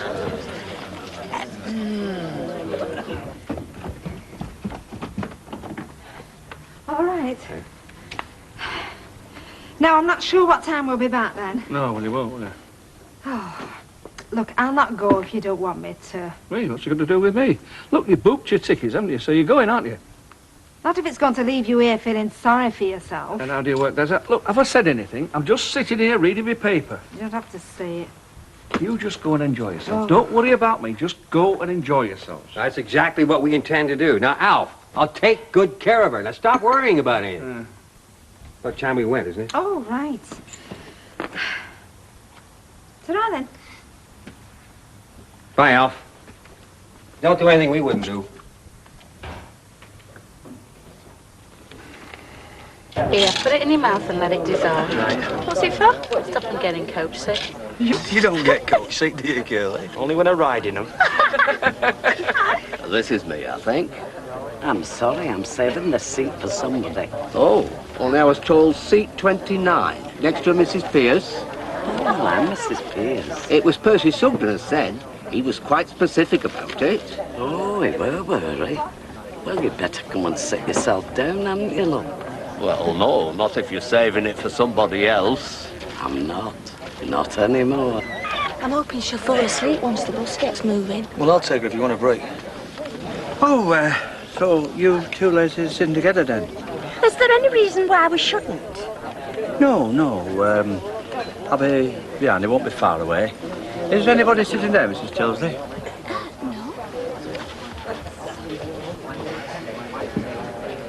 We want 2 seats by ourselves. Hello. Right, all set then, are we? Right, take it away then, driver. Hey, don't go without our Jack. I thought he went on. No, he got off again, didn't he? Story of my life, that, you know, running after that fella.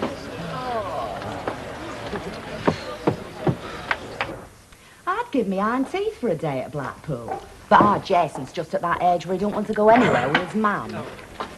Jack, what do you think you're playing at? I've just been asked for my professional opinion about the state of this new barrel. Isn't that right, Beth? No, look, get yourself on the bus. Come on. All right, I were coming, weren't I? I might have known it'd be us that would keep everybody waiting. Always saying. Oh, poor Jack. Serves him right. Oh, no, I don't know why I'm saying poor Jack. We're the ones who are stuck in here. Well, I don't think you'll be needed tonight if you want to take it off.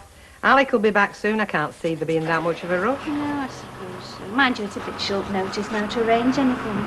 Well, I'm available if it's a drink and a natter you're after. Oh, yeah, OK, you're on. Staff outing, is it? Where are you going? I can walk police. Oh, somewhere fashionable and glamorous and not too expensive. And not too glamorous either. Else with wardrobe I've got, I'm going to look like I'm in fancy dress.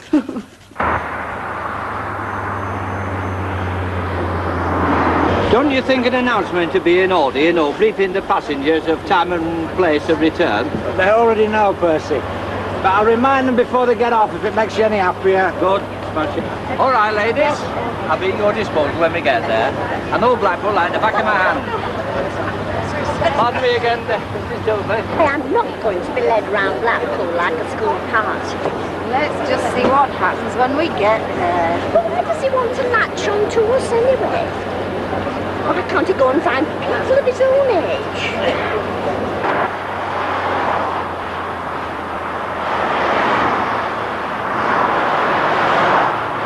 I were a bit dubious about coming. Not knowing anybody, except Percy, like. Oh, never mind, Percy. There's a few heads will be turning when we're strolling up that prom. There's a good-looking couple, they'll be saying. No, I've got to start making plans for flying back before long, you know? Oh, well, all good things come to an end, don't they? Well, they don't have to. Not if we don't want them to. You know what's on my mind. You don't all along. Still. All right. But when we get off, we're going to slip away by ourselves. Well, it might not be that easy. I don't care. I've got some important things I want to say to you. And today's the day I'm going to say them.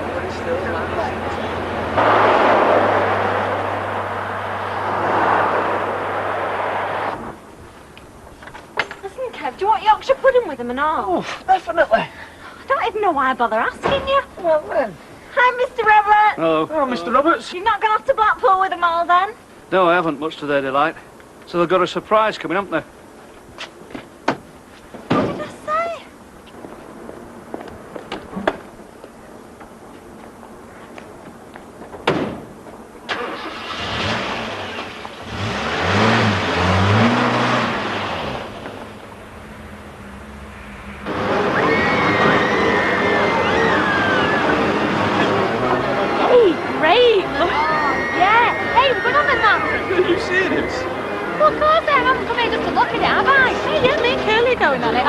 Emma? Probably. Come on, Bill, let's get the queue. You got them trouble sickness pills with? Yeah, come on.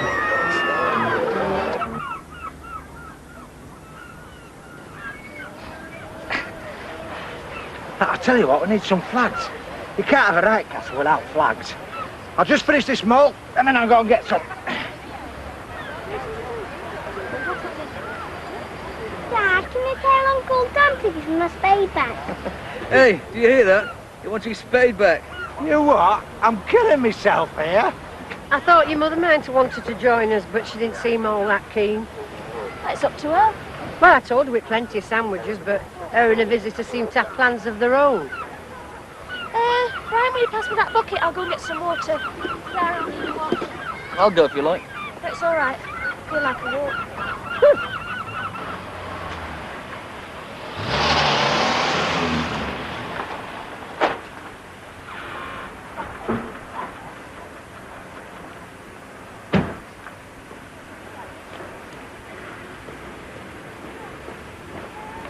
Have you just come from Weatherford, Robert, return?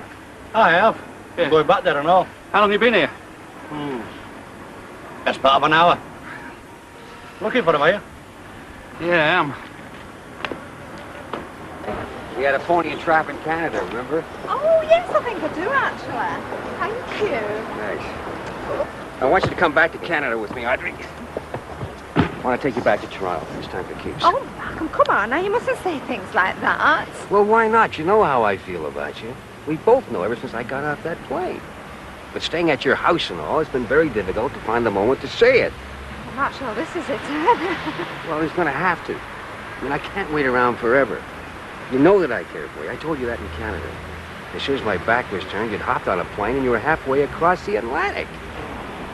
I couldn't have just stayed. Yeah, all right. You had to face Alf. I respect that. Listen, Alf has been very good to me, you know. Audrey, in the past few days, I've seen your marriage in close-up.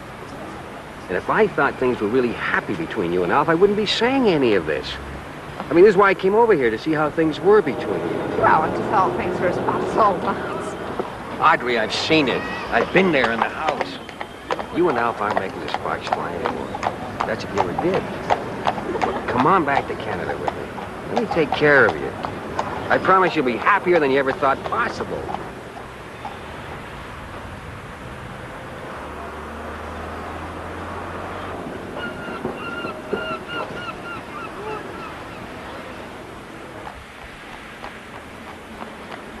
Look, if you want some reasons, there are lots of reasons why. Like what? Like it's a wonderful country. You know that. You've seen it. Like I've got the wherewithal to provide for you. And Stephen's there. Don't forget that. You can be reunited with your son. Yeah, but then I'd be leaving my daughter here and my grandchildren. Don't forget that. Well, that's what I mean. There are reasons for everything. Reasons to go, reasons not to go. In the end, you've got to be selfish. You've got to say to yourself, what do I really want? Oh, well, what is it I really want? Well, for starters, you want to be with me. I mean, here we are together, right? Would you rather it wasn't me? Would you rather it was Alf sitting here with you?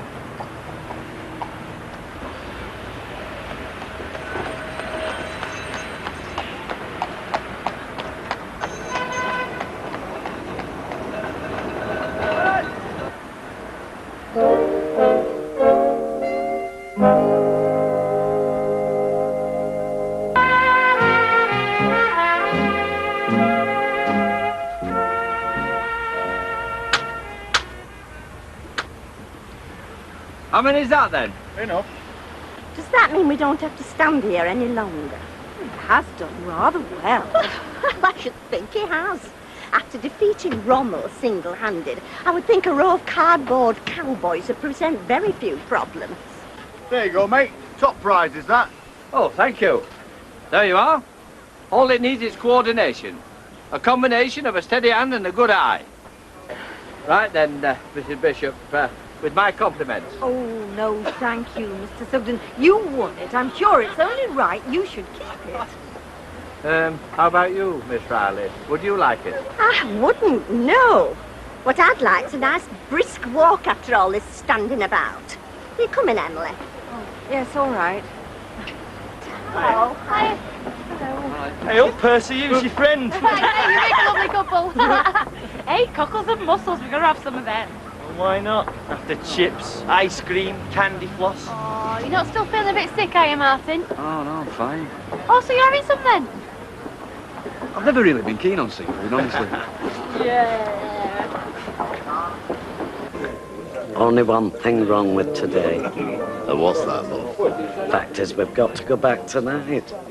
I could just stay here for a week. Well, aye. In right company, of course. You could be right stalled being here just by yourself.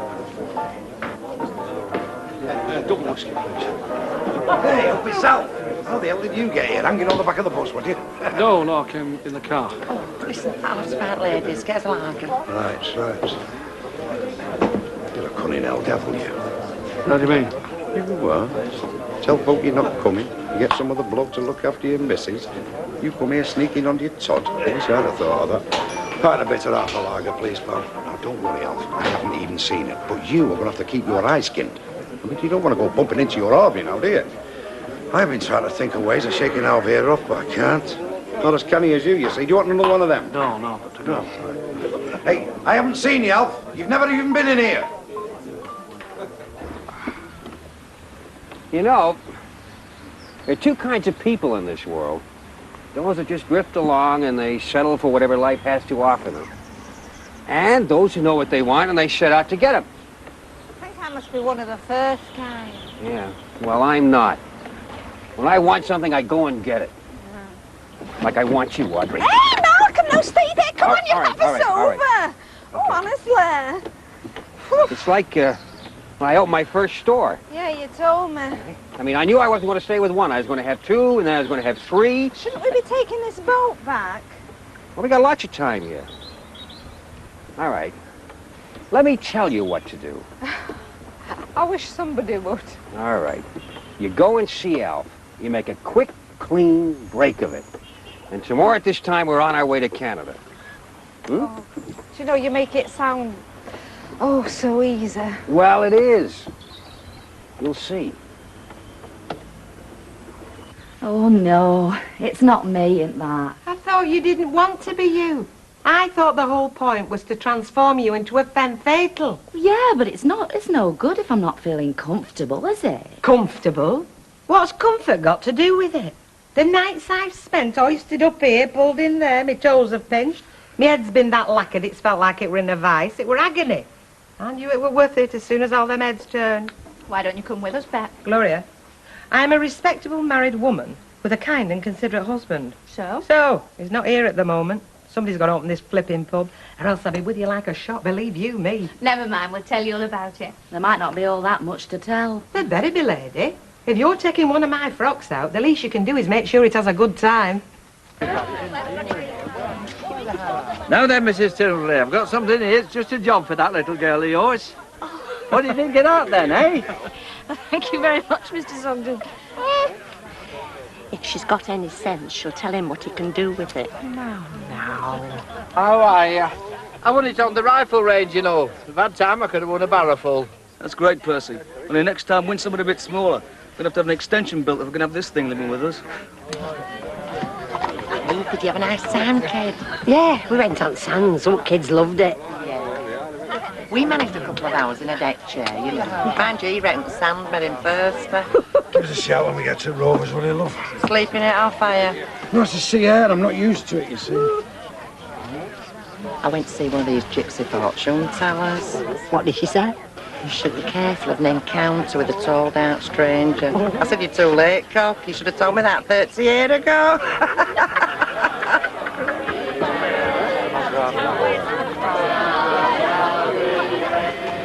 Oh, you're late, you know. You're a bit late. I don't know. But how many short? 4. And I bet the young uns, they're the ones that can't tell time when it comes to going home. Now, there's a Mrs. Pearson, the fella she was with. I mean, you hardly call any of those young uns. And then there's a Mrs. Roberts and a chap from Canada that's visiting her. Look, they all knew what time we were setting off. Look, I don't want to push, Audrey, but it's getting awfully close to decision time. Now, are we going to say anything to Alf when we get back, or what? No. What, you're not going to say anything? Just go? I'm not saying anything, and I'm not going either. What do you mean? Malcolm, I'm married to Alf, right? Man and wife. I mean, if things aren't exactly a bowl of cherries just now, I expect it's just as much my fault as his. I don't want to leave, Alf. I don't want to come back with you to Canada. Look, Audrey, I'm I thought sorry. I know I should have said sooner. Sorry. Just that I can be a silly woman sometimes, and I suppose they're a bit flattered. I mean, they talk about seaboard romances, don't they? Eh? Well, that's what we've had at the seaside. I meant what I said. Every word, I meant it. I know you did, Lord. Honestly. I mean what I say now. Come on, we'll miss the bus. Audrey, I love you. Oh, well, that's very nice. I'm going to tell Alf everything that's gone on between us. Nothing's gone on between us. Audrey, please! Look, I'll do anything. I'll do anything for you. Look, I take in more than a week than Alf takes in a whole year. All right, well, maybe he needs me just a bit more than you do then, eh? Oh, come on, Malcolm. Now, don't go all pathetic on me, please. Come on. Let's get a move on. Otherwise, the only thing that will be doing any leaving is that bus leaving us. Hey, Mike. Don't tell me you work on Sundays as well. I used to. I must be going soft in my old age. Give us a large scotch, please, darling. For you, Michael? Anything. No, I wouldn't say that, but we can manage a large scotch. No, as a matter of fact, I'm going to work, actually. You're joking. Oh, yeah, but not the get your hands dirty kind of work. I didn't think it was, no. No, I've got to meet this buyer. You know, take him out, wine him, dine him, all that sort of thing. What you have to do to earn a crust these days, eh? Yeah, I know. Yeah, darling, have one yourself. £9.80, love. It better not be. No, he's all right. Good company, really. It's just the whole thing's a bit of a charade. We spend the whole evening together talking about everything under the sun except business. When we both know it's the only reason we're doing it. Cheers. But we can't wait forever, though. What about them kiddies? Yeah, I know, but... Oh, there's two of them here now. I'm sorry, we kept you waiting. Yes, you have. Oh, I'm sorry, everybody. Sorry. Is that it then? Well, not really. We've still got... Where is she? Audrey? That's it. Off. And you, I want a word with you. Hey, take it easy. What do you think you've been doing with my wife? What I've been doing now? Come on, get off. I'm going to knock your flaming head off. You're crazy. What is this? And don't say you didn't do anything because I saw you. Oh, lovey-dovey. Get him out of me. Come on. Kill it, will you? Alf, now think of your heart. He's not supposed to get excited. Oh, am I not? I'm just supposed to stand there while he carries on with you, man. You're crazy. Yeah, I must have been to let you in the house in the first place. Right. You want us off? All right, well, get off. Come on. I think that's a good idea, Audrey. Come on, get off. You're going with him, mate. Oh, never mind him. Let's get off and stop making an exhibition. It's me that's been made an exhibition of, and I'm not finished with him yet. Oh, come on, get up. Shut up. You're going with him, then. Yes, she is going with me. That's if she can stand being with her own husband for a change. Just out you go. Off you go.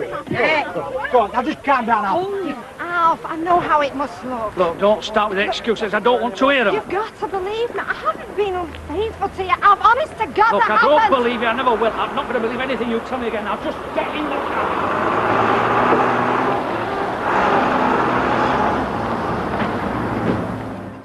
Taxi for top. Glow, your taxi's here, cock. Oh, I'm with you in a minute. Make that 2 minutes, love. All right. All right. Oh, Kev, I wish we'd gone now. Where? To Blackpool. You said you weren't up to it. Yeah, but you know what they say about Blackpool Air, don't you? Yeah, well, there's only one thing wrong with Blackpool Air this time of year. What? Well, by the time you get a lungful of it, you guarantee somebody's already breathed it once. Kevin, that's disgusting. Well, it's true. That's why they put salt in it. Take the real taste away. Give up. Well. Someone's going to be lucky tonight. Well, not all that lucky necessarily. Oh. You taking him somewhere nice, is he? Who? Well, the bloke you're going out with.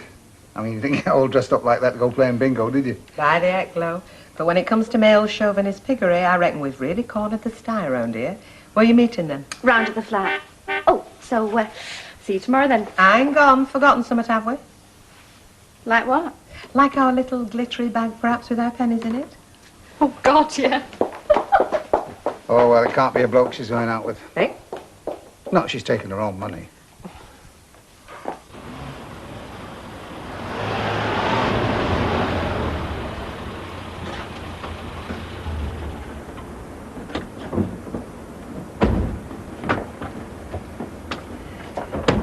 Evening.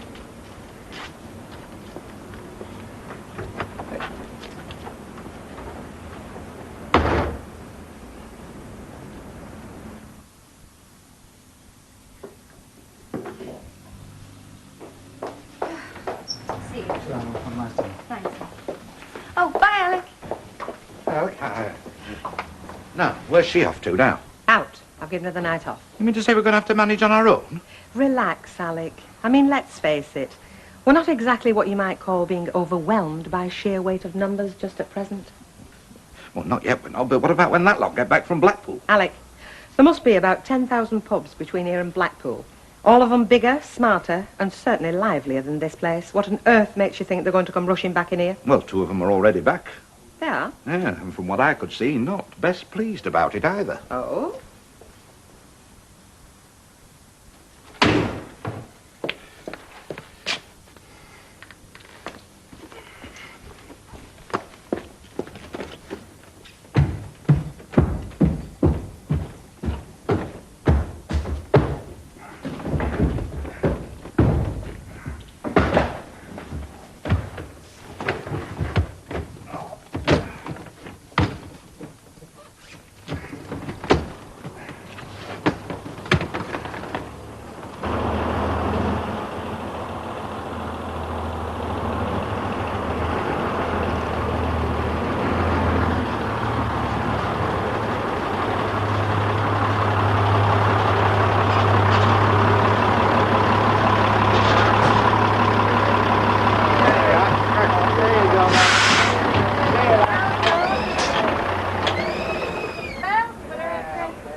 What a gay day, though, eh? Oh. You think so, dear? Well, there's not like a bit of drama to brighten up a dull journey. Hey, mind you, I always thought there was something going on with her and that Yankee. Yeah, but before you say anything you might regret, just watch it, eh, Vera?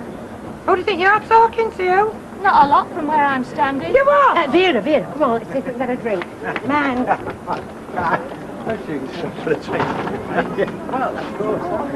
Brian, will you put the kids in bed? I'll be with you in 5 minutes. And where are you going then? There's just something I've got to do, all right? Look, no more trouble, eh? Don't worry.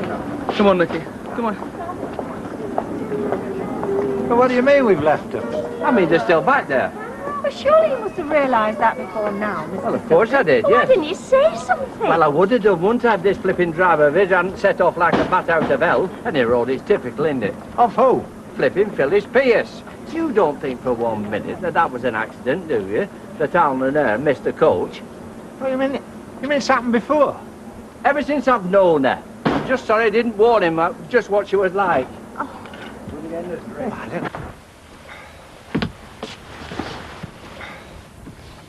I'd like a word with you.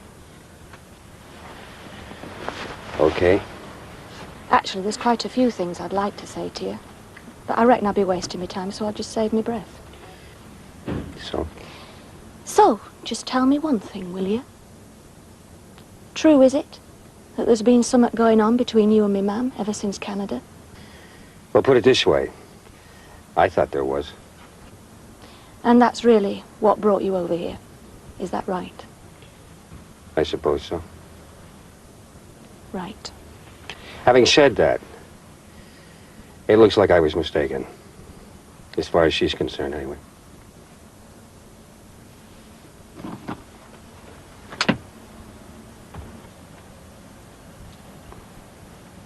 I just don't understand how you could do it.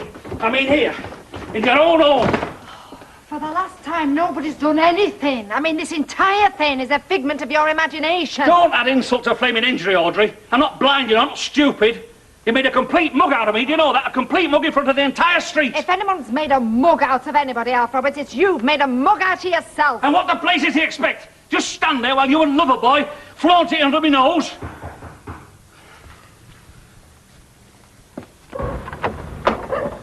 You? I just came back for the things. Right. Here. Take your chasing. And take your hook back to Canada at the same time. And let me tell you something and all. I know I might be 2 stone overweight and have a dicky out, but you show your face round here once more, I'll knock your flaming head right off your shoulders. I mean that. Nothing was going on, Alf. Nothing. Oh, no. Of course it wasn't.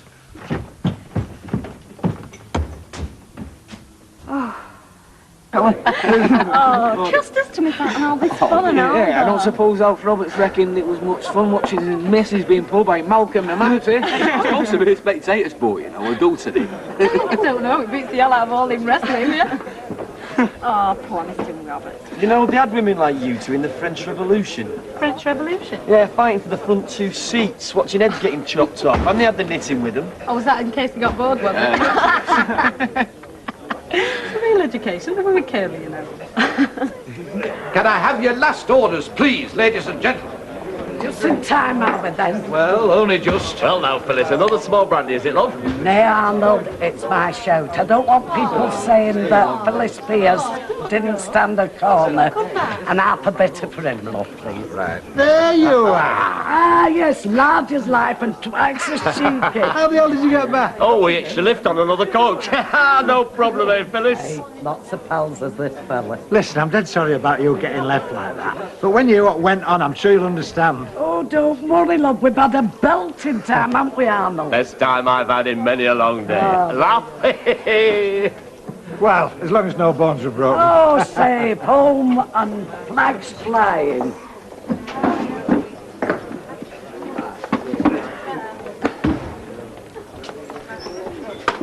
I hope you two are feeling proud of yourselves. Why, who's been talking? There's been folk worried out of their minds round here, worrying about you two. Well, you shouldn't worry about me, Percy. You know I can look after myself, surely. It wasn't you who were worried about, it was my lad over here. Oh, no sweat there, Percy. I've really enjoyed myself. In fact, I'm very grateful to you for putting me on to it. Are you indeed? Any road, it's not first time in my life I've missed a coach. You should know that better than anyone, Percy. What about when we went to Southport? What about it? Well, don't tell me you've forgotten already, Percy. Listen, nothing memorable happened to me in Southport, especially in your company. Oh, have it your way then. But it's got to be said, I had more fun this time. Now, Arnold here, he knows just how to treat a lady. It was one small brandy and a half a bitter you ordered 10 minutes since, was it? Thank you very much. Well, if you mind, I'll have half a bitter. Oh, is it half a bitter? Well, you tell Alec here, because I'm sure he'll be only too pleased to serve you. Half a bitter, was it? You know, I sometimes think you landlords think we pensioners are made of money.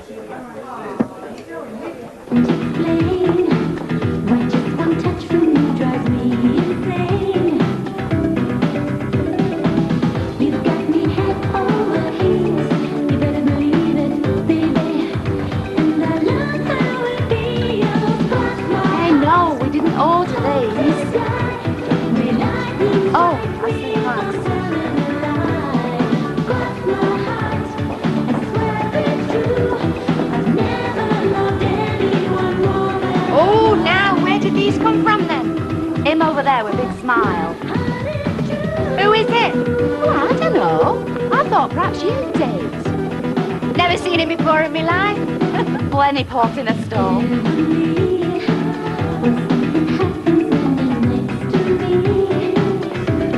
So what do you think? About what? Champagne or Champagne Charlie over there? Him, of course. Looks all right. But then so would Dracula in this light. Oh, all right, girls. Stand by to repel orders. Evening, girls. Hi.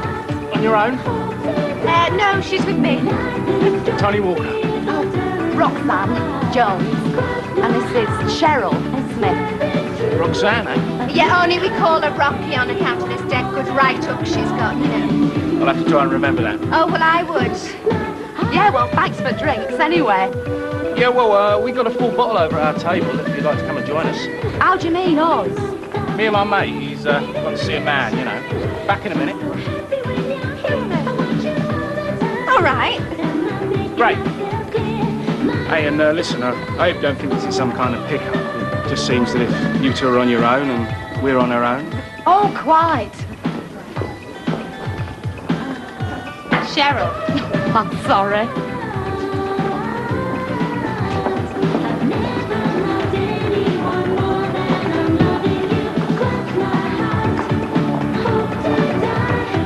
So, what sort of line you girls into then? Modelling, is it? Something like that? Underwear. Underwear? Lingerie, that sort of thing, you know. I see. Well, interesting. Oh, well, we think so. Mike, thought you got lost. Look what I just found. Oh, yeah? This is Mike Baldwin, a business colleague of mine. Hi, Mike. Hello. Now, this is Cheryl, right? Right. Cheryl! And Roxanne. Roxanne? Oh, is that so? But my friends call me Rocky. Oh, I see. So, here's to it then. Yeah, anytime. Cheers. Rocky.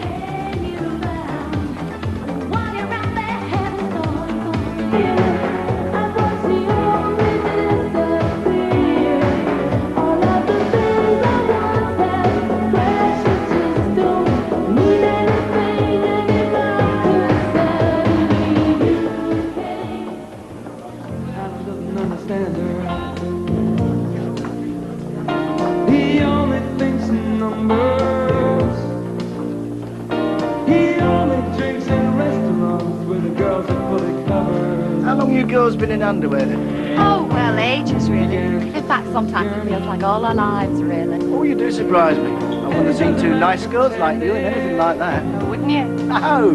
Well, I think it was my mother that got me into it first. Your mother? She in underwear as well, is she? Oh, in a big way, yeah. In fact, a very big way. Oh, I see. So, another bottle then, is it? Look, I'll tell you what, why don't we go back to my place, eh? Your place? Yeah, it's cosier than here and there's plenty of booze. All right by me. And what do you say, Rocky? Oh, I don't know. I mean, what's it like, this place of yours? Well, to tell you the truth, it's a bit of a dump, really. You see, it's this cleaner I've got. Oh, yeah? Well, she's all right if you're not all that particular, do you know what I mean? And you're not, is that it? Well, you know what fellas are like, easily pleased, but I don't know what a woman would think of the tip she leaves. Orange peel in the ashtray, fag ends down the side of the city, and she thinks I don't notice things like this. Oh, does she? Well, if I had a cleaner like that, I'd get rid. I don't think I haven't thought of that either. So why haven't you then? Well, it's probably because I feel sorry for her. Sorry for her? Yeah, she's so sort of pathetic. Quite sort of mousy, really. God. So what's it going to be then, eh? Your place or mine? Oh, some other time, eh? Only it's my mother, you see. Oh, you mean the one in the underwear, is that it, eh? That's right, yeah. She goes mad if I'm not back with butt milkman. So thanks for the drinks, lads. Yeah, it's been great, honest. Hang on a minute, we'll see you home, right, mate? Yeah, of course we will, yeah. What, in your own cars, you mean? Of course. Well, we couldn't let you do that, could we, Rocky? I mean, we wouldn't want either of you two getting breathalyzed, now, would we? See ya. Yeah, perhaps sooner than you think. Hey, Rocky? Right, yeah. Try. Bye. Well, was it something we said, do you think? I don't know. Perhaps it was something I said. Cheers.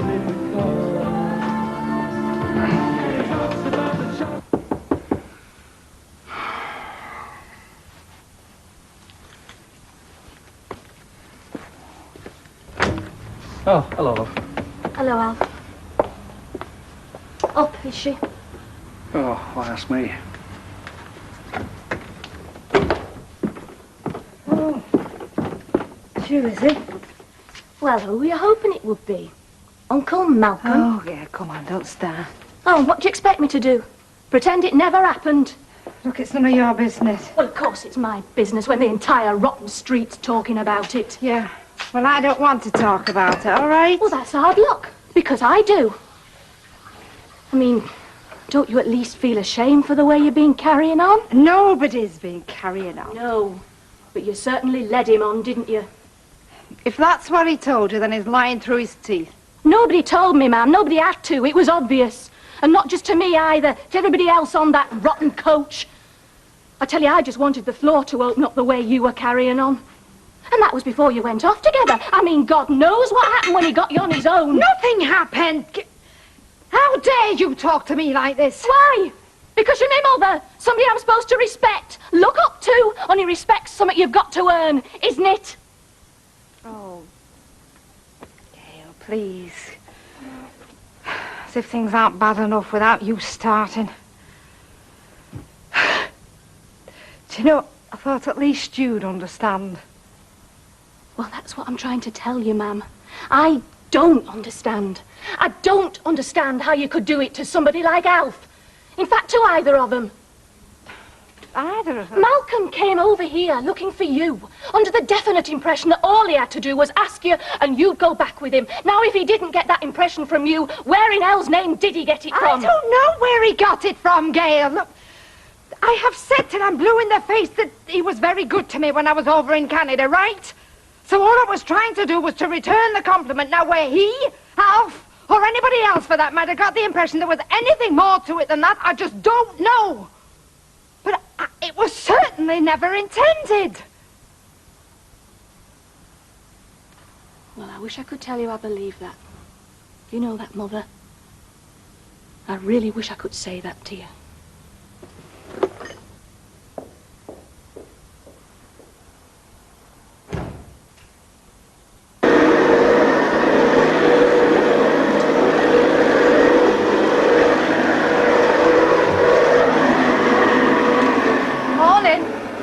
Is all this really necessary?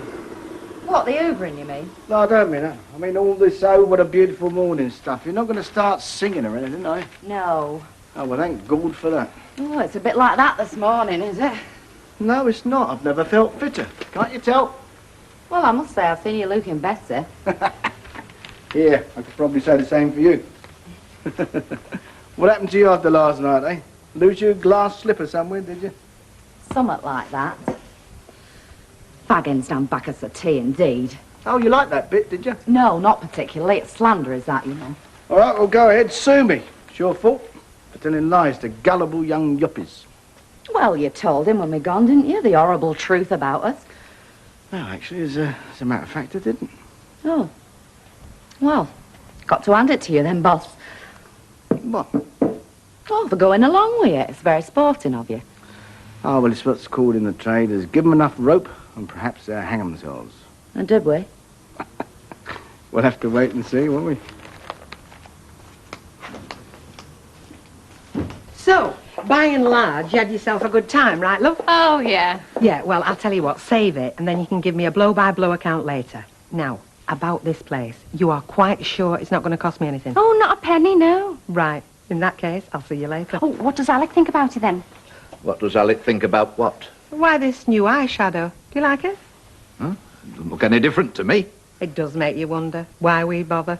Right, shan't be long. Hey, where are you off to now? To see a man, Alec, about a dog. I'll be back about 12, something like that. Don't wait up for me. She's up to some of that one. Like what? Well, if I knew that, I wouldn't be worrying, would I? Well, don't look at me, Alec. She's not said anything to me.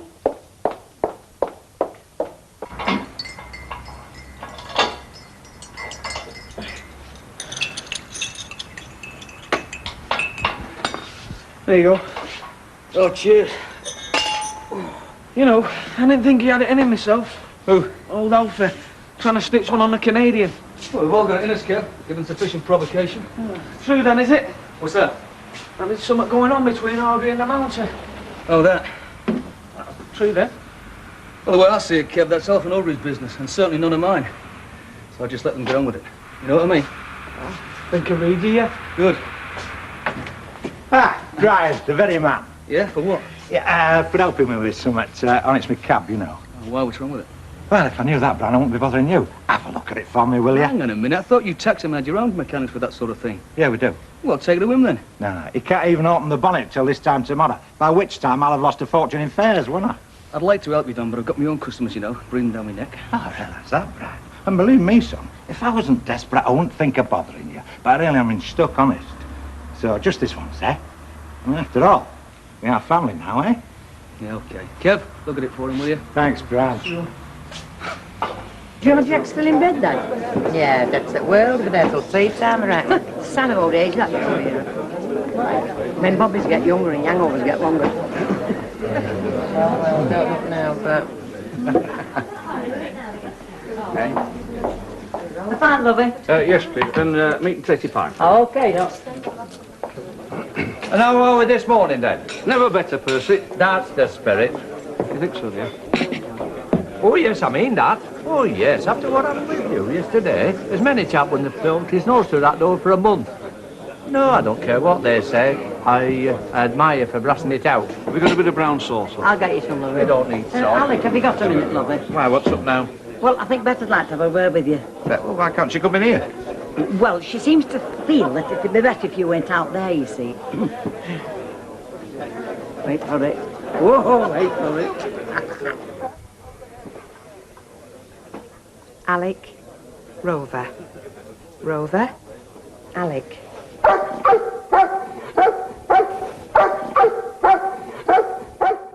That dog keeps staring at me. Not that dog, Alec. He's got a name, Rover. Did you used to call your mother that woman? My dad did. I don't think he knew a Christian name. See, it's doing it again. It's staring at me like it's going to leap at my throat any second. It's putting me off my breakfast bet. Oh, don't be so silly, Alec. He's just interested in what you're eating. Give him a bit of your bacon. No? I wouldn't put my hands near that animal's teeth, not for a gold clock. He'd have them off. It's got a very mean streak, has that dog. You can see it in its eyes. You're determined not to like him, aren't you? He doesn't like me. That's because he can sense your hostility. They're very sensitive like that, are dogs. I can sense his hostility, you know. I can see it in his eyes. Look, see, he's barking at me now. Is he, Eckert, barking at you? He's got a very gentle disposition. The man at the RSPCA said he had. I thought he was supposed to be a guard dog. He doesn't have to foam at the mouth to be a guard dog. Just having him around's enough to put burglars off. Aye. What if he belongs to a burglar and he's just posing as a stray, eh? Huh? Burglar breaks in here, pats him on the head, and then he makes off with my Kruger hands. Oh, don't be ridiculous, Alec. Anyway, I've only got him to guard the backyard. You don't keep your Kruger hands out there, do you? Where do you keep them? Yeah. See, now, look. If that's not a snarl, I don't know what is. Oh. Hey. Rover!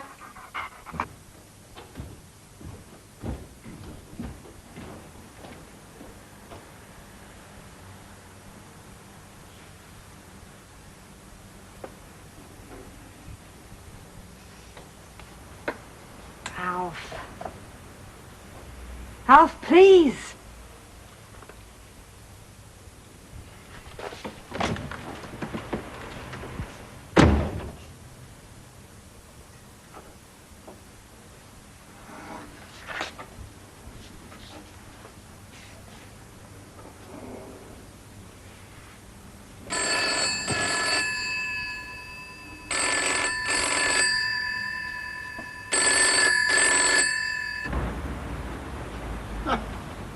Out in the town again last night, were we? Eh? Well, I thought you'd be out nightclubbing it again. Well, I should be so lucky. But the other night were very definitely a one-off. Ah. Tony and me mess it up for you, did we? How do you mean? Well, you could have met your Prince Charming, you know, possibilities for the future. I used to have dreams like that 20 years ago. Not anymore. Well, he's keen on seeing you again. You definitely made a big impression on him. He's not. You're kidding me. Oh, no, I'm not. I'll tell you what. I could arrange a night out with him if you wanted me to. Oh, I don't think so. Anyway, how would he recognise me? I didn't drop my glass slipper. Look, he's single, fancy-free, not short of a few bob. No. Cinderella only went to the one ball, didn't she? Let's leave it at that, eh? All right. Suit yourself. See ya. Bye. Bye. You want to see it? It's more like an operating theatre than a garage. Is it? Yeah, it's big. It's got tiles all over. It's got a big sliding roof. Not a fact. Yeah, and equipment. He must have spent a fortune on equipment. I reckon we've got equipment there what gives the drivers a check-up, let alone his car. You trying to tell me something? You what? I just thought this would lead to you telling me that you're going to be jacking up here and going to work at Nicholson's new place. No, Brian, you're psychic. Well, you got a job down there? Could have if I wanted. Oh, aye. Yeah, but he wants to work in operating theatre pressing buttons. I mean, this is your real mechanic, isn't it, eh? Big hammers, up to your eyes in some pile. Dead natural. All right, don't overdo it. Hiya, your flying machine ready? Not look ready when you passed it. Did not wink at you and say all fit and raring to go, boss. Thanks very much for putting me in the hands of the experts. What's with him? Yes, it's funny, dude. It's a shame at his age, isn't it? Yeah, your taxi's ready. There's the keys and, there's the bad news. Ah, you're always this quick with your bills. Well, I don't like to sort of have me customers feeling embarrassed. Embarrassed? Well, in case you owe me money. All right. Thanks again, Brian. Yeah, we empty, please. I thought we had a rule in this garage. No cash, no vehicle. Well, he's not going to leave the country. And anyway, he is family. According to Mike, he's infatuated with me. Yeah. I'm telling you.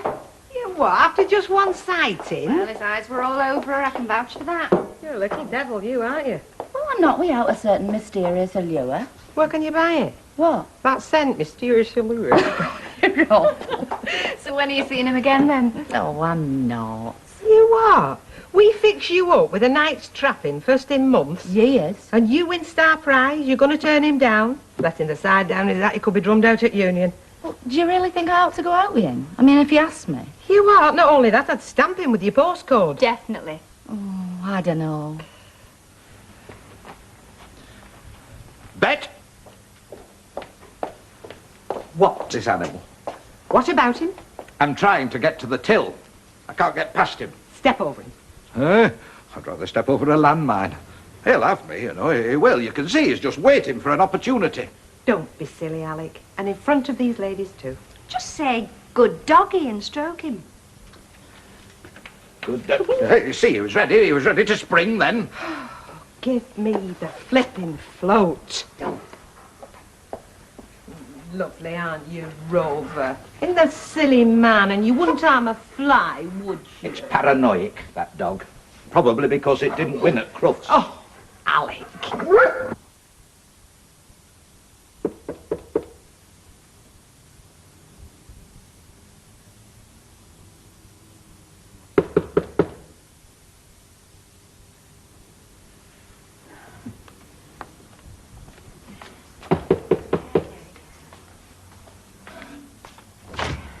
Oh, hi. Hiya. Alf said you were in.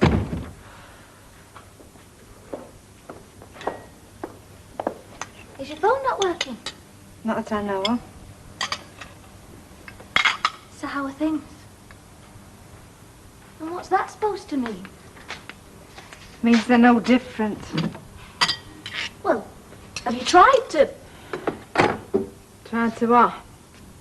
patch things up? Haven't you?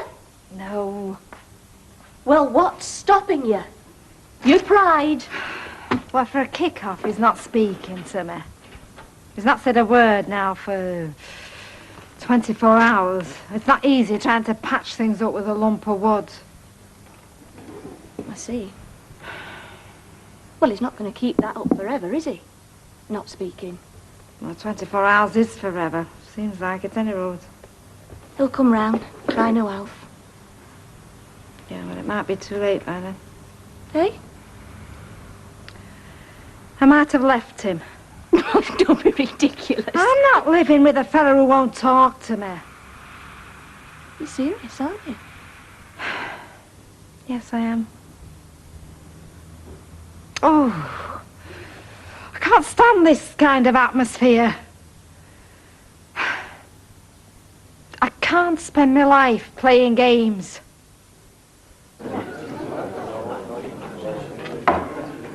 Cheerio, Alf. Thanks, Vera. Oh, poor Alf. He's full of trouble. Yes, well, at least he's only wife trouble. He's not being stalked by the hound of the Baskervilles like me, is he?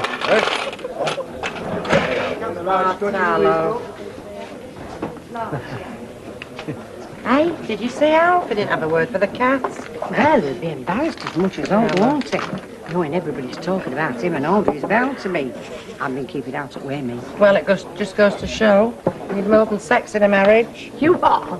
Well, that's what he married her for, isn't it? SEX. But you need trust, companionship, things like that.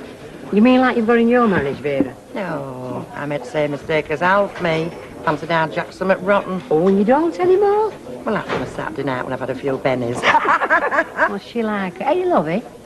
What's that you're reading with such interest? It's just the bill for my car from your Brian. Is it all right? Yeah, it's all right. Cheers, Vera.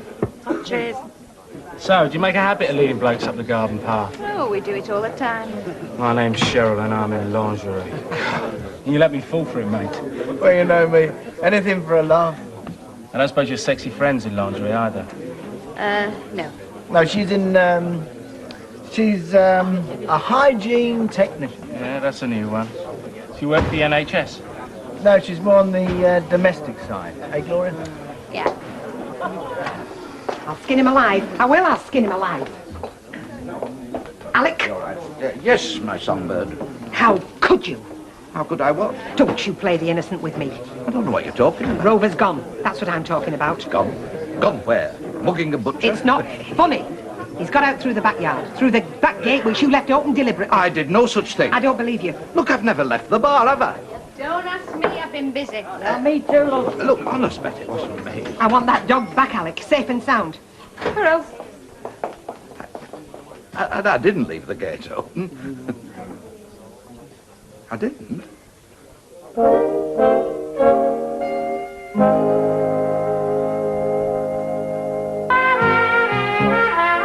Do you mean he left the back gate open on purpose? Oh, that's what Bet thinks. Why would he do that?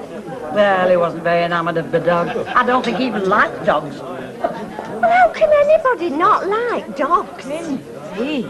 Cheerful, friendly, loyal. One of the very best of God's creations. The best. I wouldn't argue with that. Well, how anybody could deliberately let a dog stray in a built-up area like this? Beyond comprehension. Did either of you two ladies want to say something to me? I hope you're going to look for that poor dog. Well, I'm hardly going to the mansion house for a meal carrying this lead, am I? It's the very least you can do. In the circumstances. Do either of you have dogs? No. I bet if you had, you'd call them foofle and let them take custard creams out your mouths. Well, really? There was no need for that.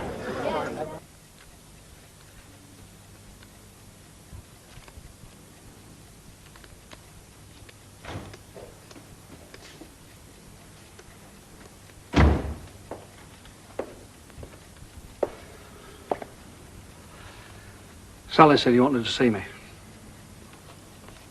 Why didn't you come home for your dinner? That's all down at Rover's. Is that all you wanted?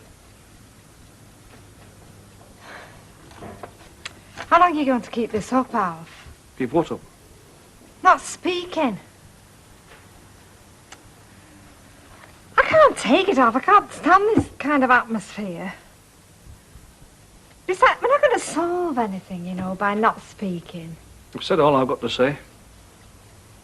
So from now on, you're going to be struck dumb, eh? Look, are you mad? Are you hurt? What? Nothing happened between me and Malcolm, Alf. Nothing. That's the God's honest truth. I might have been a bit silly. According to Gail, there's no might about her. Come on. I mean, that's how I am. I mean, I'm a dissy blonde. You knew that when you married me. I've not let you down. Not with Malcolm, or anyone else for that matter. So if you're accusing me of being unfaithful, I'm not guilty. Okay? That's all I've got to say. Except I'm not going to go on living in this atmosphere. I'll go mad.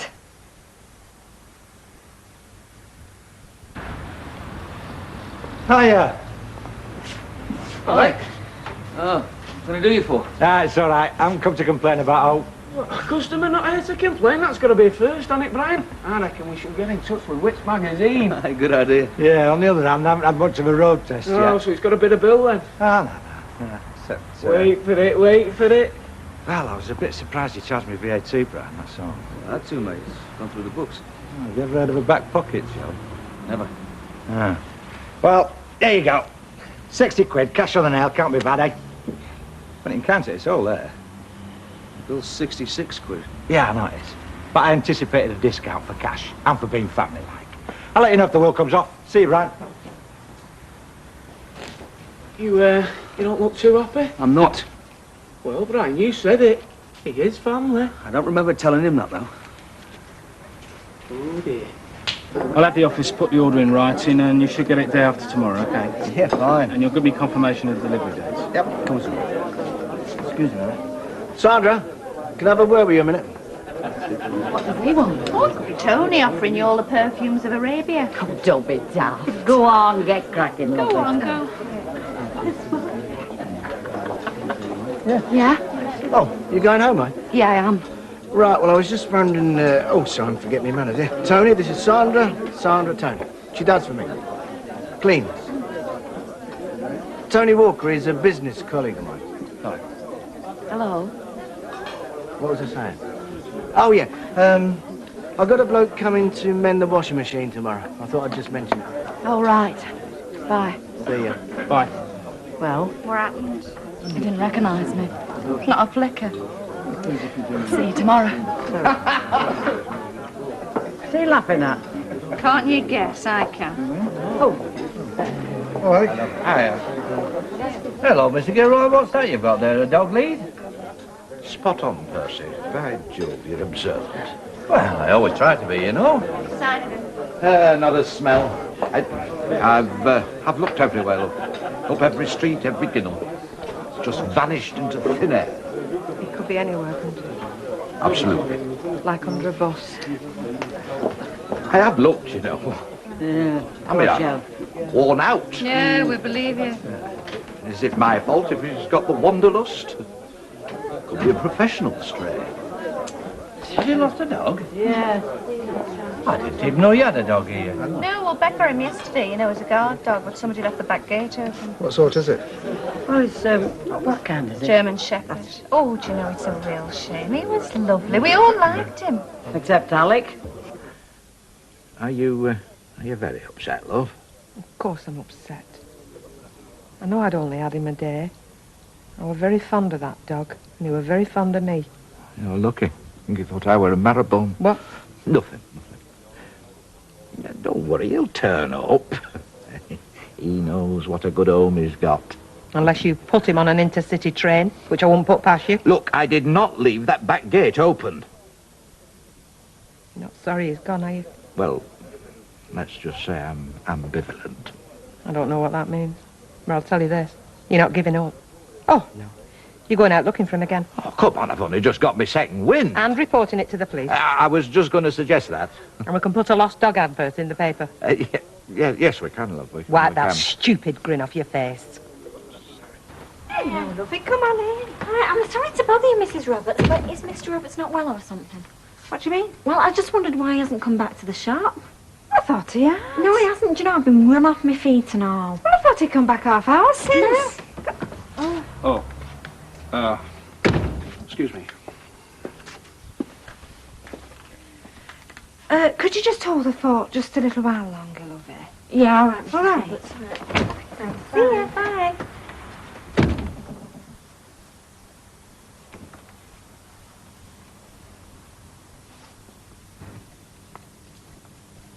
Where have you been? I've been for a walk. A walk?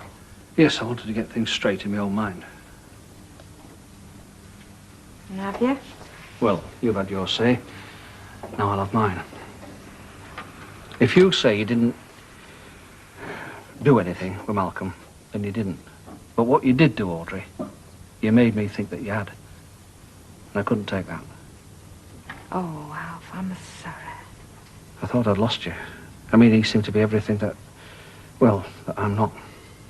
Don't be silly. There's nobody more surprised than me when you said you'd marry me, you know. And there are a terrible lot of other people felt the same way, I can tell you. So, it don't take much to have me tormenting myself. Oh, Alfie, I should be shot. No, you shouldn't. You can't help the way you are, any more than I can help the way I am. No, but I could make it easier for you, though. Well, you might not be as much fun if you did. Oh, Alfredo, are you flirting with me? Oh, I could do that and all, you know. So is Malcolm forgotten? No, it's not forgotten. I mean, that's going to take a bit of time. But in perspective.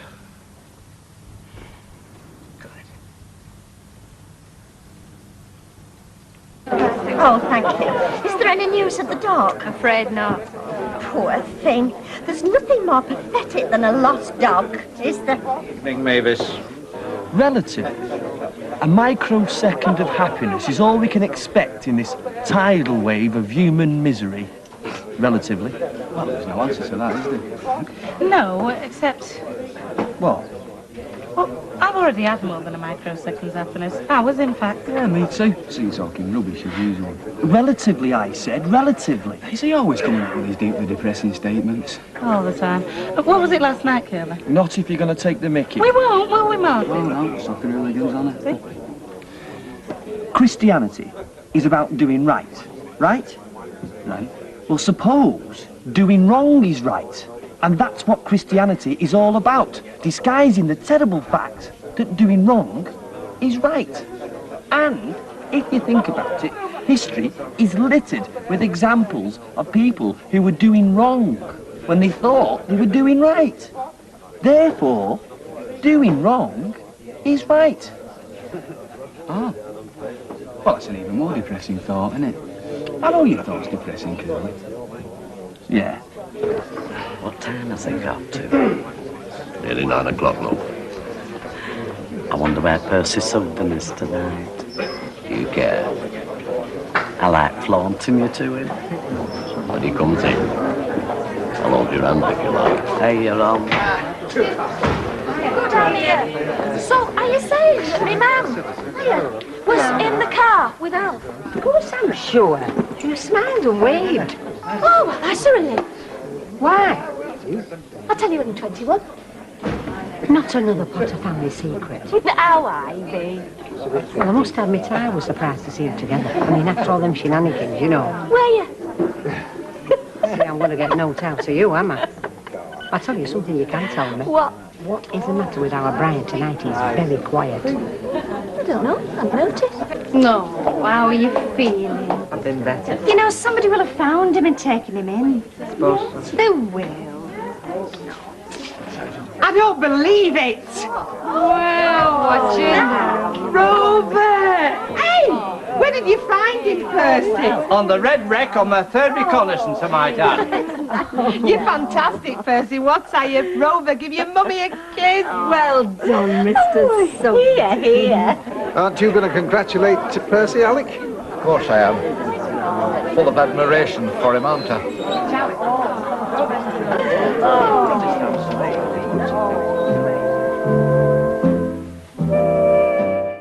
Come on, Rover. Yeah! Woo! There you are, Rover. Get stuck in.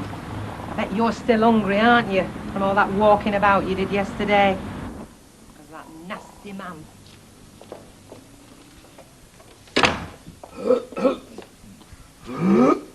That poor dog is still ravenous.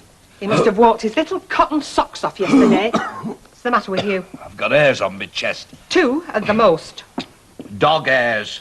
From that Careful.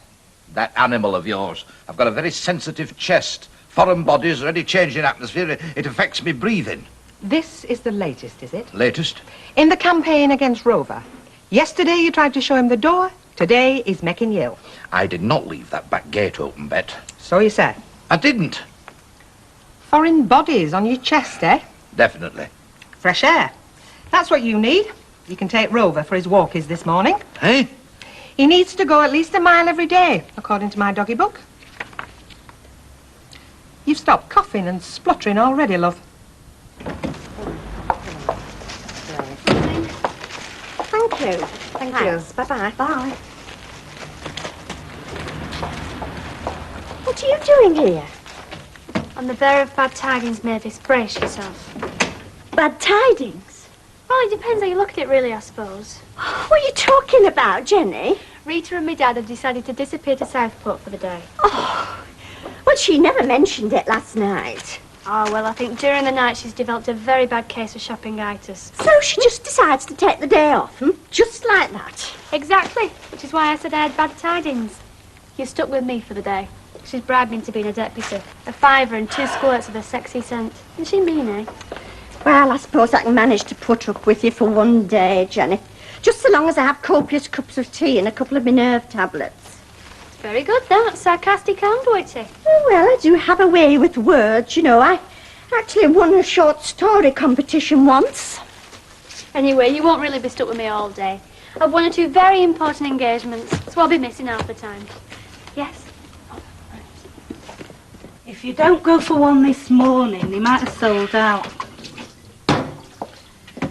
Are you listening to me, Curly? I'm reading about the Big Bang.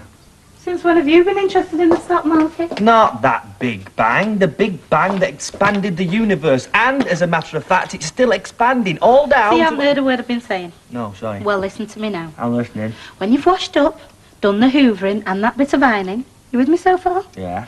I want you to go to Pollard's in the precinct and get one of them duvet covers that's in the sale. They're in blue and white stripes. Pollard's.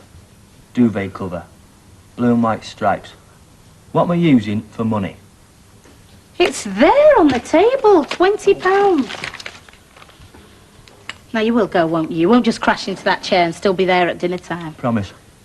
And you won't just sit mooning either.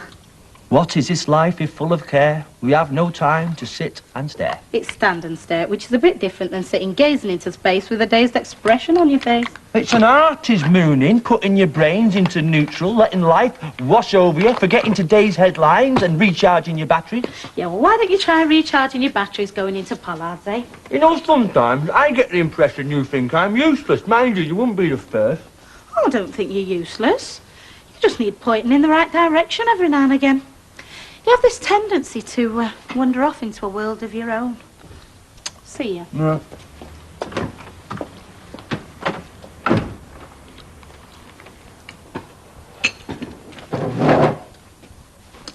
Right.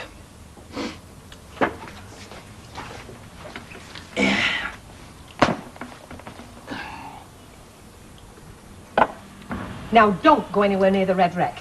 That's where he was lost yesterday, and it'll only upset him. It's not an elephant, you know. It hasn't got that good a memory. On second thoughts, I take that back. It can always remember when its meal times are. Alec, will you stop calling him an it? He's a he, and his name is Rover. I shall start calling it Rover the moment it calls me Alec. Oh.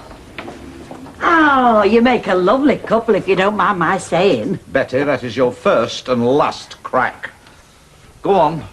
You might as well get yours off your chest while you're at it. Well, I were only wondering who were taking who for a walk. Oh, dear, is that the best you can do? Alec, don't forget, at least a mile. And don't go getting a taxi back. Don't go pulling on that lead too hard and trying to choke him. Anything else? No, except just be sure that you fetch him back with you. Or don't bother coming back yourself. Come on, K9. Let's go and see how busy the traffic is in Rosamond Street. What did you say, Gilroy? I wonder whether Alec's mother were ever bitten by a dog. I thought she might have tried swapping him for a cocker spaniel at some time. Could you blame her? Now, Betty.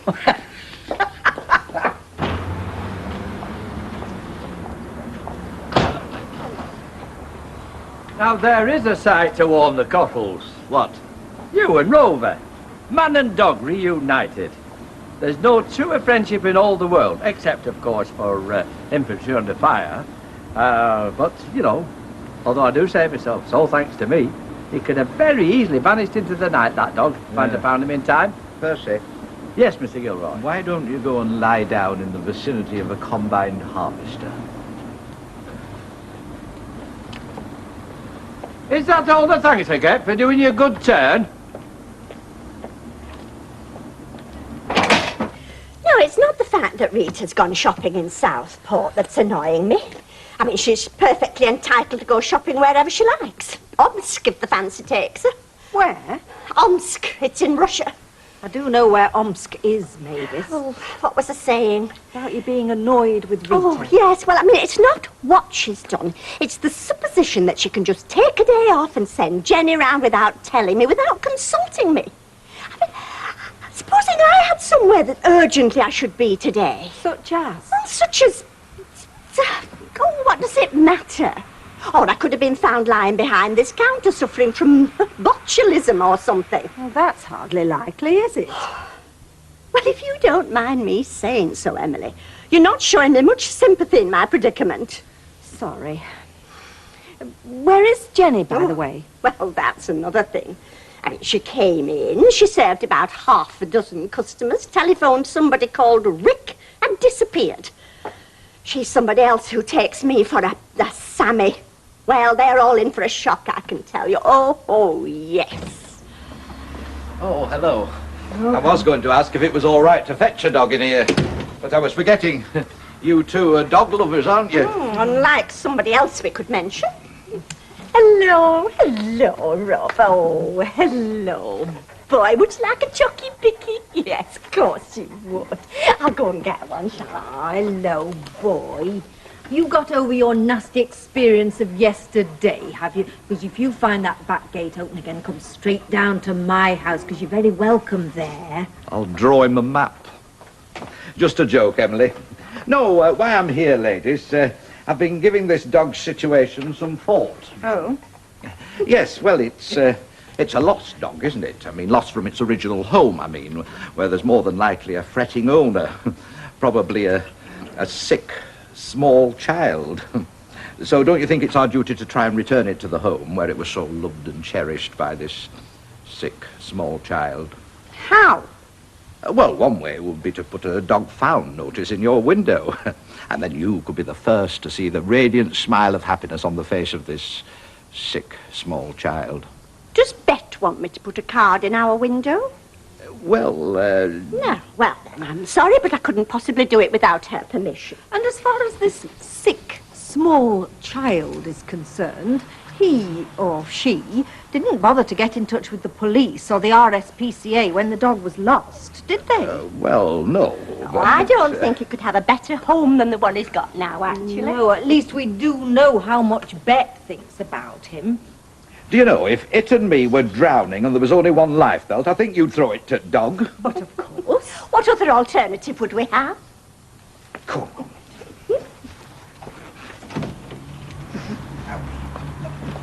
I think we rather sorted Mr. Gilroy out there, maybe. I'm sure we did.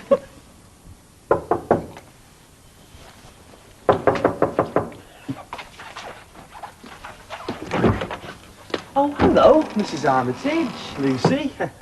Aren't you going to ask us in? Oh, I'm sorry, yes. Come in. I'm sorry about the breakfast things. I was just doing some studying. I thought you were on your holidays. Yes, I am, but I still have to study. Still, it's better than working, I suppose. Yes. What, Well, hasn't our Shirley been in touch? Well, she's at work. I thought she might have slipped across and told you. Told me what? I phoned her at work this morning, you see, about her uncle, my brother Bernard. He's very poorly in hospital, was taken sudden last night. His waterworks. Oh, I am sorry. Mr. Armitage and me have to go down to see him. He's my only brother. He lives in Birmingham. Oh, of course you do. And Shirley said it'd be all right to leave her here. Yes, of course it is. Well, you are at home all day, aren't you? With nothing much to do. There's some clothes and that in there. How Well, long? a few days, I expect. I see. Well, I'd better be off. Sooner we get started, the sooner we get there. Yes. And you behave yourself, young lady. If she gives any trouble, clock her one. And keep her away from the jellies. She eats them straight out of packet. Thanks very much, love. Bye, Lucy. Bye. See ya. Right then, here we are, aren't we? Why does Shirley call you Curly when your hair's dead straight? Well, you see, it's sort of a joke.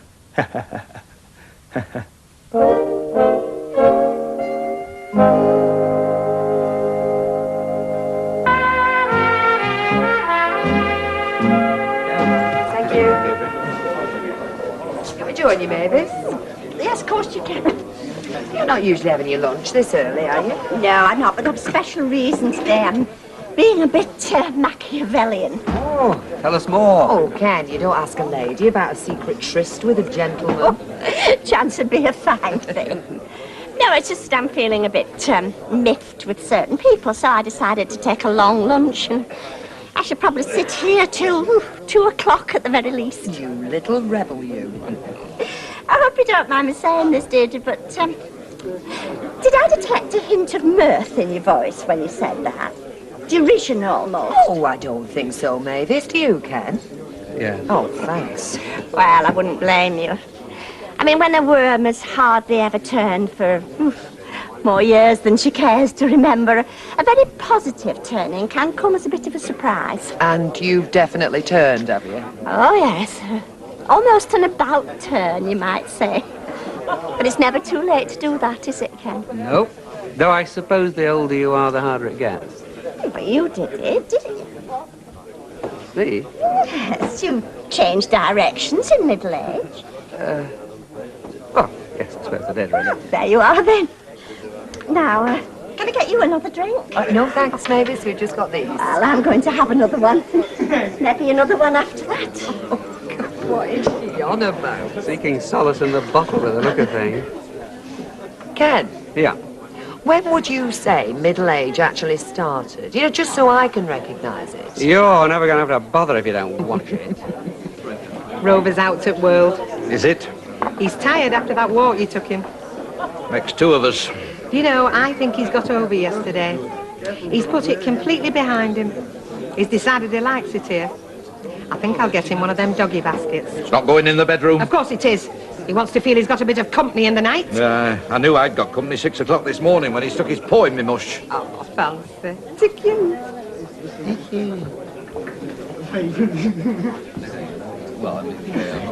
Now then, you three look a trio of likely lads. We do?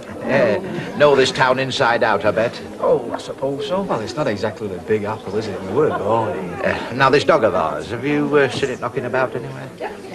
No. It's not tried to have a leg while you've been fitting a burglar alarm? No, definitely not. And it's not snarled at either of you two from inside a car in the garage? No. Fat lot of use you are. You know, there must be some petty likes. There is. What? It's called his wallet. Twist. Stick. Twist. Twist. Stick. Pay 21s, 5 cards, or pontoon only. Pay me. 21. Don't you ever lose? Not often. What's she doing here? Ah, well, she... Where's my mother? Well, didn't she ring you? Yeah, but she said... She's just gone to Birmingham, hasn't she, and dumped her. I have got a name, you know. She hasn't dumped her, she's just left her. Yeah, but I told her I'd have to speak to you first. I don't mind having her. And I don't mind. I didn't expect you would. She'll be no trouble for a few days, will you, Luce? No. Well, there's no problem. I mean, I'm here at home all day, aren't I? Did you go for that duvet cover? Well, I couldn't, could I? How much has she skinned you for? Not a lot. She's paid back the stake I lent her. You don't know what you're letting yourself in for, Curly. You really don't. Try another game, Curly. No, he doesn't. I only asked. Where do you think you've been? Lunching. It's past 2. Oh, is it? Well, you know what they say about tempers. It fuges. Where are you going now? I have a few things to do in my flat.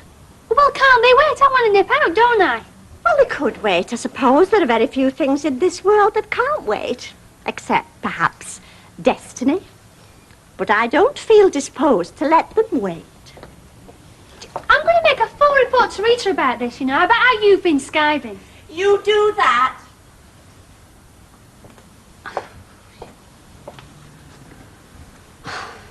Yes, all right, Lionel. Come on, off you go. Back to the bosom of your family. Straight home. Straight as you can under the circumstances. The thing I don't like about running a pub is the customers. You know, there ought to be a register of approved drinkers. Well-dressed, well-spoken, and with private means. I'm going upstairs for a lie down. I'm bushed. No, he won't. Huh? Rover wants his afternoon walkies. Well, why can't you take him? Because, my sweet, I am going to the pet shop to get him his basket. Or you can go if you like, and while you're there, browse through the doggy accessories. They do a very nice line in diamante collars. Oh, thank you. Suit yourself. Nay, don't look at me. The only walking I'm going to do, lovey, is home. Something's got to be done about that moth-eaten mongrel. I thought it was a pedigree. Well, moth-eaten pedigree, then.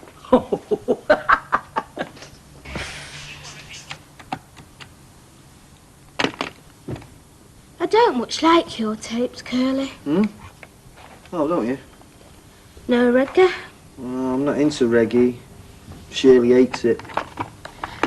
She's a real stiff, is Shirley. Stiff? Swear. I wouldn't say that. She is.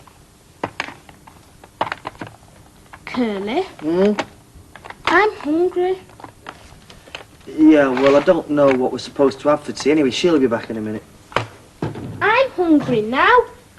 It's only an hour since. It's a big lump of chocolate cake. Not to mention a milkshake. I've got big appetite. Don't like that duvet cover you bought. You look like two sticks of rock in bed. You do sleep in the same bed, do you? Yes, we do. And don't tell Shirley you don't like it. I will. Why can't you make the tea? I suppose I could. Why don't you then? It means we'll have to get something from downstairs. Where did it take you, Alec? That's 5. 5 times somebody's asked me that question today. You know, if wit was elastic, there wouldn't be enough round here for a flyer pair of braces. I take it the dog's still a sore point. I'll say it is, lovey. Yes, Mavis. 2 medium sherries, please. Okay, love. Evening, Mavis. Alan, you and Rita have a good time today? Not bad, not bad. Rita spent a lot of money. Well, what's the point of having other people make it for you and not spending it? After all, that's what the capitalist system is based on, isn't it? The exploitation of labour. Mr. Gilroy, have you got a minute, please? Yes? We've been thinking, you know, about your dog, like. What about it? Well, if he don't come from round here, then he must come from further afield. Oh, brilliant. What do you do for your next trick? Blink? No, so we thought, why not give it a little test? Sort of a test. Well, mention a few names of places to him. Like Nottingham or something. Yeah, see me barks. Right. It's certainly brought the would-be comics out of the woodwork, this animal, hasn't it? Ah, you can laugh all you like, lad, but let me tell you, plans are afoot. Or should I say, a paw. 80 a pound, thanks very much. Don't forget your bread, Harry, or else you'll be back. See you again, bye. Hi, Cal. Hiya. Hi, who's this? This is Lucy, Shirley's sister, Lucy Sally Webster. Hiya. And this is Mr. Roberts, who is to us round here what the East India Company was to the Indian subcontinent. You what? It was a joke. Was it? Are you just visiting her, Lucy? No. As a matter of fact, she's staying with us for a few days, if that's all right with you, Mr. Roberts. Of course it is. Hey, you don't play any musical instruments, do you? No, just checking. Right, something with tea. Do you fancy hamburgers? I don't like hamburgers. Right, come and have a look what we've got in this freezer then, Lucy, that you might like. I can't believe Curly's going to cook for you, though. What do you fancy? Steak. I like steak. You like steak? Yeah. There you go.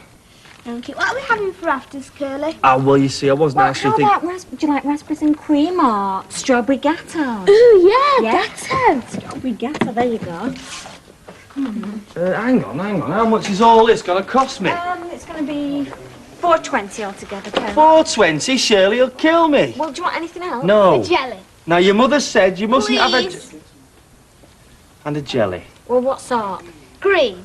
A green one. Come on then. We've got a green one. What is the matter with you today, Mavis? Me? You've been behaving very out of character. And what would me behaving in character be? Mouse-like, blancmange-like. Well, as a matter of fact, I was expecting you to be still smarting about being deserted by Rita. I mean, you're usually smart for days when she does something like that. But after one brief explosion, you've been very composed. Detached, even. Really? You're not drunk, are you? No. I was at lunchtime. Well, ever so slightly. So we can put your present sang-froid down to residual alcohol, can we? No. Oh? I've applied for another job. You've done what? I've applied for another job. What sort of job? It's with a stationery firm, head of distribution. Oh, that sounds very grand. Well, why shouldn't I apply for a grand job? I'm perfectly capable of doing a grand job. Oh, no reason. No reason at all. Well, if I don't get this particular grand job, I'll probably apply for another. Maybe even grander. All right. He's making a good job of it, Rover. But then he's very thorough in everything he does, is your daddy. Listen, I thought I employed a skivvy to do this kind of work. You can't expect Sandra to clean up after a dog. It's not in a contract. Not in my flaming contract either. Anyway, it's your fault. You should have got up sooner to take him for his walkies. I was up at 6:30 with it as it was. You're an early riser, aren't you, Rover? Bet, don't you think a dog that size should be out in the open, bounding through open fields? Do you really think it's fair keeping it cooped up in the backyard? It's cruel. Is he, Techers, cruel? He's got a good home with me and you. If he wasn't here, he'd have been put down by now. And besides... What? Taking him walkies is doing you good. You'll be as fit as a fiddle. You've got roses in your cheeks already. You'll be entering marathon next year. The only place I'll be entering is the kingdom of heaven. Do you know, it dragged me to my knees in front of a bus queue yesterday, sniffing round one of them German sausage dogs. I mean, apart from it being obscene, it's unpatriotic. It's not that I don't want the dog, Bet, far from it. Good, because he's with us now, and he's relying on us, so off you go.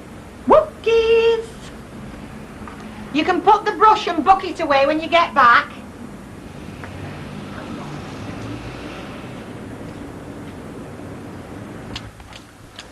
Lucy, get up. God, it's like having the council dump in your own living room. And it's nearly 25. But God, well, where's my shoes? Curly? What? Have you seen my shoes? Shoes. In my work shoes. Work shoes. Do you know, I feel like all my clothes are running away from me this morning. Lucy, will you get up? Curly! Oh, here's your shoes. There's no point getting all harassed. Well, stop harassing me then, both of you. Why didn't you tell me you found my shoes straight away instead of saying shoes, shoes, like you didn't know what they were? I was watching Alec Gilroy's dog take him for a walk through the window. It was flaming hysterical. Will you get out of your pit, please, Lucy, before I start throwing things? Look, I'll look after Lucy. She's my responsibility. We agreed. Just don't let her walk all over you again then, like she did yesterday, all right? I won't! You said that yesterday. Go on.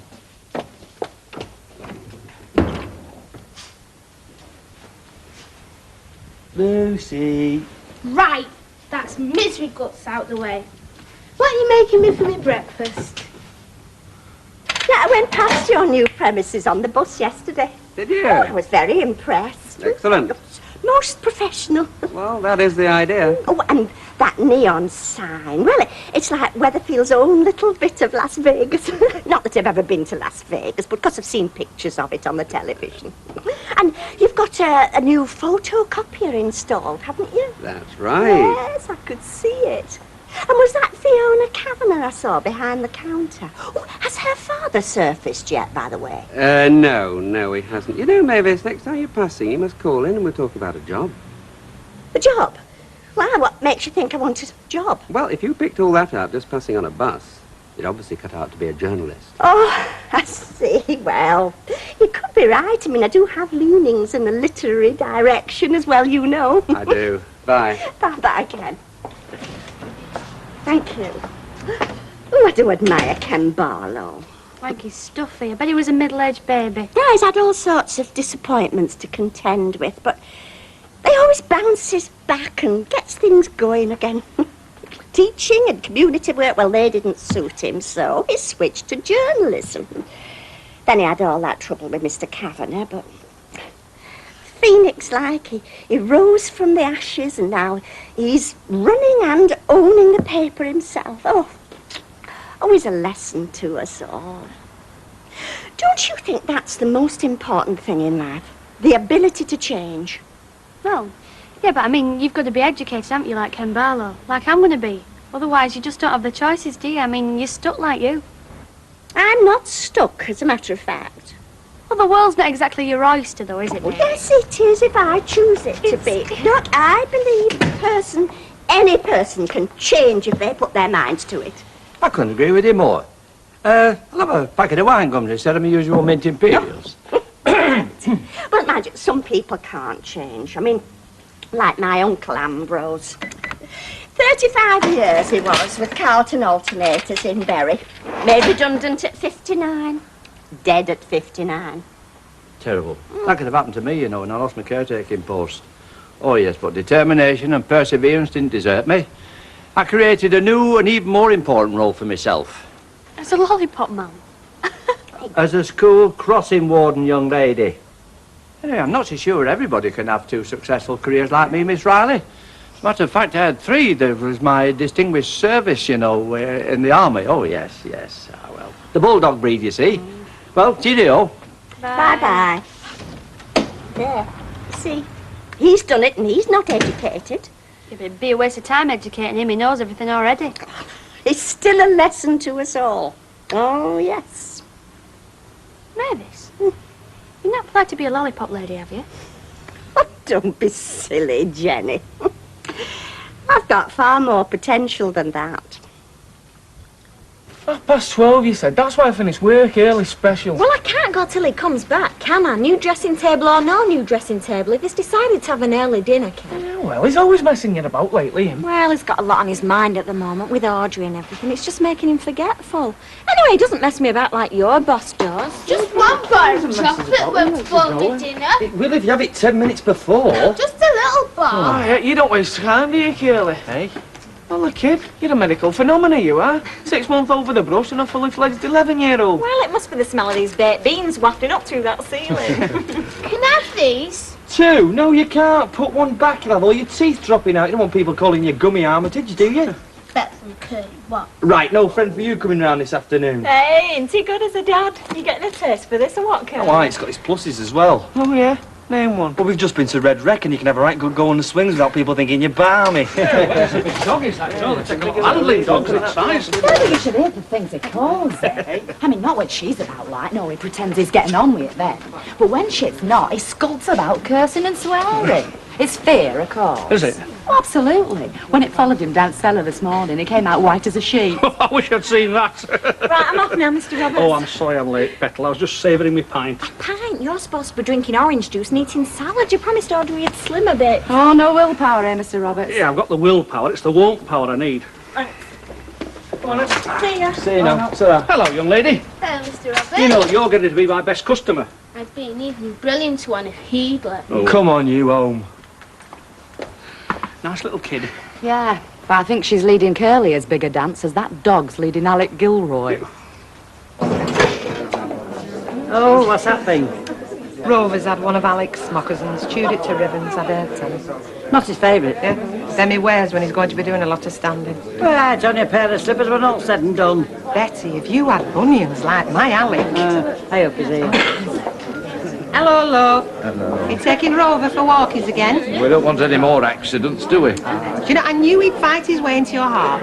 Tell you something he's chewed his way into, my best moccasin. Oh, well, that's a blessing. Eh? He's worried this one and all. And I mean, let's face it, it wouldn't have been very nice if its mate had been left to face the future alone. Yes, I'm looking on the bright side as well. You are? I'm just surprised I haven't got my feet in them at the time.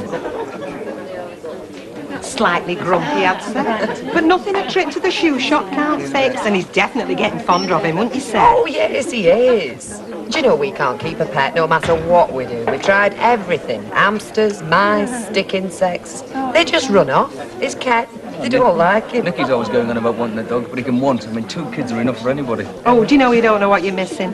That dog's made a world of difference to this place. It's been more like a home since we got him.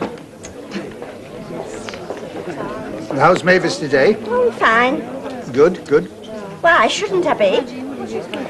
Well, Rita thought you might be a bit annoyed, you know, what with her not coming in again today and such a feeble excuse. No, if Rita wants to go all the way to Southport to take a frock back, that's her prerogative. She's the boss. Yes, yes. So I'm not a bit annoyed. Quite the opposite, in fact. Especially today. Really? I bet somebody's banging at the back door. I couldn't go with my hands at all. Okie dokie,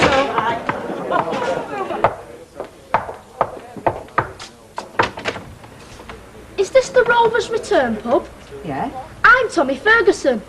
Oh, hi, Tommy, and what can we do for you? Couple of quick pints to sup up the back entry, eh? No, I've been told you found a dog. A German Shepherd. Our Rover, aye. But we didn't find him, love. I got him from the RSPCA. I know. They told me. It was them give me your address. You see, I've lost my dog. He ran off after a squirrel in Eaton Park. And from what they said, it sounds like your Rover might be my prince. Oh. Right. You'd best come in, Tommy.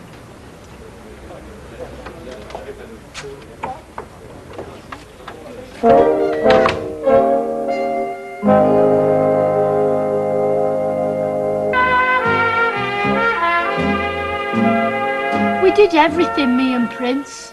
Did you? I've had him since he were a pup, you see. I hope you find him. Me too. Will your husband be long with him? Knowing my husband, no. We live out of town, us, with fields and woods all around. That's where he saw the squirrel. In a wood. I thought you said it were Eaton Park. It was in a wood in Eaton Park. You know, Tommy, you've got me in a right state. I'm hoping like mad that you find your dog. But then again, I'm hoping like mad that your dog doesn't turn out to be my Rover. Because I'll be very upset if he does. Heel! I said heel! Heel! Are you deaf as well as daft? That's my husband, Rover. I swear my arm's got a yard longer. Who's this? Prince! Prince! It's me! Come here, boy! Oh, I knew it. Hey, it's not Prince, that's Rover. You bad dog! Going off like that! Hey, just a minute, young man. Can you prove any of this? You can't just come round claiming other people's dogs, you know. Nay, Alec, how much more proof do you need? Look at his tail going. I've never seen the dog so happy. Love. Just as we were all getting close. Well, I thought you'd have been chuffed. No, you know, he gave me his first lick just now, his very first one. Albeit I was lying on the pavement after tripping over his lead. Well, it's hard shed all round then, isn't it? Right, Tommy, come on, off you pop. I'm glad you've got your dog back. Me too. He's been well looked after at any rate. Yeah. Ta-da! Cheerio, and you look after him. Don't let him run off again. I'll kill you. Bye, Rover.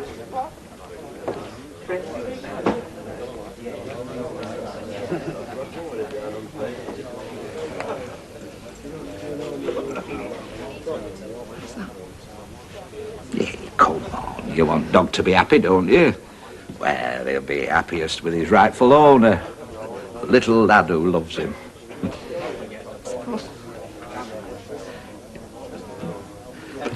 Think I'm filling up and all. I'm sorry I'm late. I couldn't get away. That's all right. I've been quite happy standing here quietly celebrating. Celebrating? Yeah. Oh, you've not heard. Oh, no, I'll tell you in a minute. What will you have first? Just a bit of lemon, please. Oh, no, you won't. You'll have a sherry. A medium sherry. I'll have one as well. Schooners, please, Betty. Hey, you'll be doing conga any minute, these two. Right, 2 medium sherries in schooners. Go sit down, girls. I'll bring them over. Oh, thank you. Oh, back from Loki's, Alec. Where's Alec off to? I never thought losing that dog had hit him that hard. Losing the dog? He's not let her escape again, has he? No. A little lad come round. Turns out that Rover, Prince, was his. Oh, what a shame. Yeah. But my Alec's as stunned as me. He's had to go out for a walk round. Yes, loves? He'll have gone to buy her a bunch of flowers, I reckon. Yeah. Yeah, be feeling guilty. Like he's wished it on her. So he should. So, there it was behind the door this morning, an invitation for me to attend an interview. From the stationery firm. Yes. For a job. Yes, as head of distribution. There you are, girls. Thank you very much. Thank you. Bye-bye. Cheers. Well, Cheers. aren't you going to wish me luck? Oh, yes. But are you sure you want to leave the cabin, Mavis? Well, why not? Why ever shouldn't I? I mean, I'm just treated like a dog's body there. I'm never consulted. I'm always under the feet. And look, Rita's just been off for 2 days on some shopping expedition, leaving me to cope on my own, because Jenny's not much use, is she? When is the interview? It's on Wednesday at 12:45. We are pleased to invite you to attend an interview. That's me they're talking about, Emily. Oh, this is the start of a new life for me. Cheers. We've already cheered. Oh, have we? That excited, I don't know what I'm doing.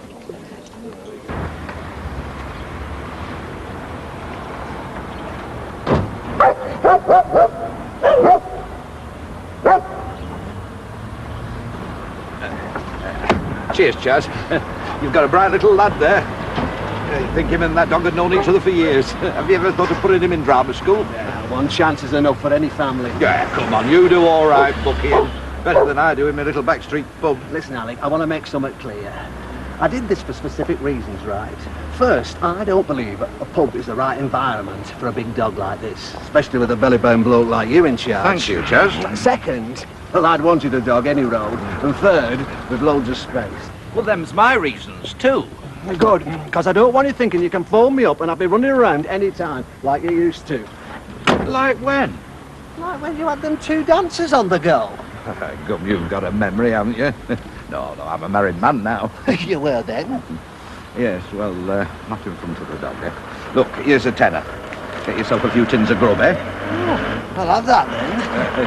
I dare say he's got an appetite. Oh, he has that, yes, and just take a tip from me. Find yourself a nice cupboard to keep your shoes in, won't you? Right, Tommy.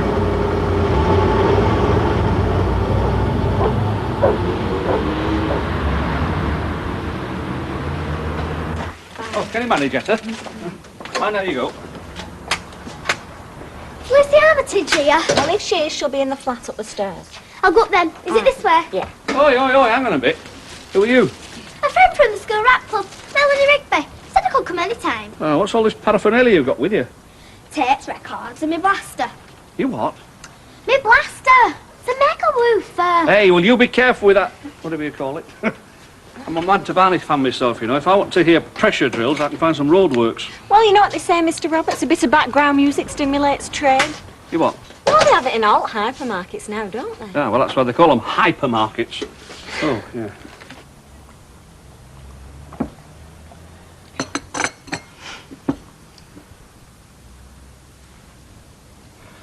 I've tried to tell her, Betty.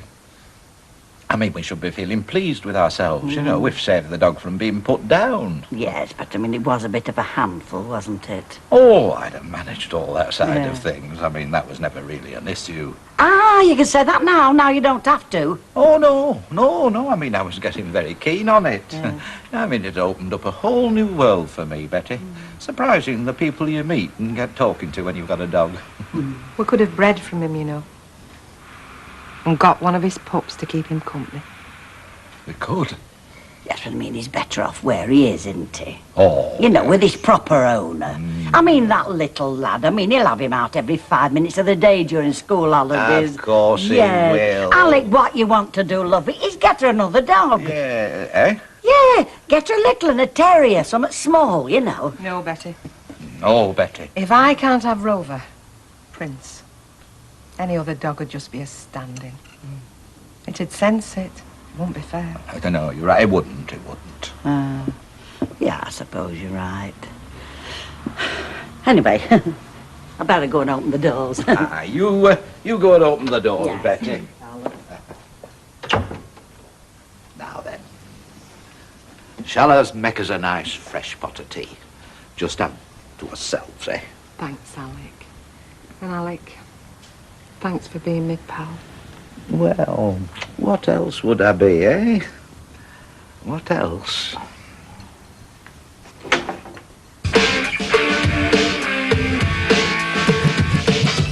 A melting for action on the floor. This man here will stop that war by unleashing the devastating power of my rap. So turn up your speakers, take off the pop crap. Some people say my music's a noise. Well, it's not for you, it's for all my b-boys and girls. And people want to have a good time. There were bad times, but I still had my rhymes. When I was climbing the ladder, competition would stare. Jealousy in their eyes, it was everywhere. In the States, the brothers, they are proud. In England, they tried to pull me down. Later on, as I got more well-known, Everybody on this will Shirley, you brat. what's going no, just getting in. Oh, hello, Shirley. What's the flipping idea, Curly? Idea? Yeah, with a flipping broadcast. I could hear that as soon as I got out of the factory. What about you and your boring old records? Mr. Roberts I'm worried about. He's trying to run a business down there. Yeah, well, it was a bit loud. It's irresponsible, Curly. It could chuck us out over something like this. Then where would we be? All right. Don't go crackers. We're only having a bit of fun. You sound like Mrs. Bishop when I tried to listen to me Quo albums. I'm getting really worried about you, Curly. Why? 'Cause you're soft. I told you not to let her walk all over you. Look at you, flipping Pinny on, letting her walk all over you, have her pals in, do what she wants. Mr. Roberts is well mad, I can tell you. Blow Mr. Roberts. Eh, Curly? Yeah.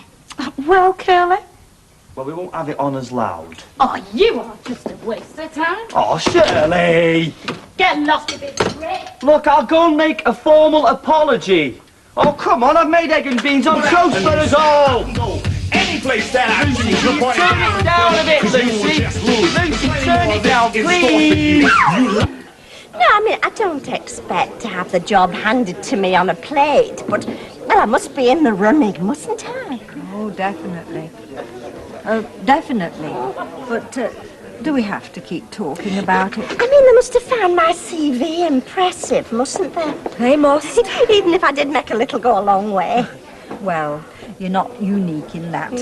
But if they're looking for somebody solid and reliable, you'd be ideal, I would have thought. Thank you, Emily. Though I'm not sure I like your choice of adjectives. Oh, dynamic and creative, then. Oh, that's much better. Oh, Mavis. Message from Rita. Oh? She'll be back first thing tomorrow morning, so you're under orders to get the kettle on bright and early. Okay? You've gone very quiet, Mavis. Have I? Not looking forward to telling Rita about the interview for the job. No, I'll show her the letter first thing in the morning. I'll put it on a tray with a cup of tea for her. Oh, it's the end of me being treated like dirt, and she's been the chief offender, so she'll be the first to realise it. Oh, yes. Do you want another? I do.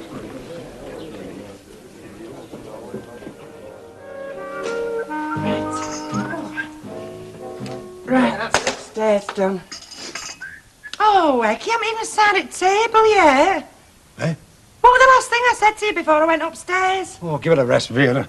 Give it a rest. Here's me working myself into a cold sweat so we can go out for a day, and all you can say is give it a rest. How many times do I have to tell you I don't want a day out? Well, I do. It's not much to ask, is it? One day in a year. Anybody would think of asking you to give up ale for a month? What is the flaming point of sitting in a 5-mile traffic jam? You'd soon want to go home, so I'm doing you a favour, aren't I? By the way, I still remember our last day out together. You are?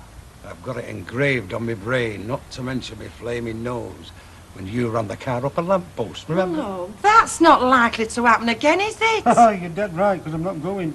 Is that your last word? Definitely. Right, in that case, I'll go on my own. Hang on, love. Hang on a minute. What? What time are you thinking of going? Well, any time. Hey, we could go now if you like.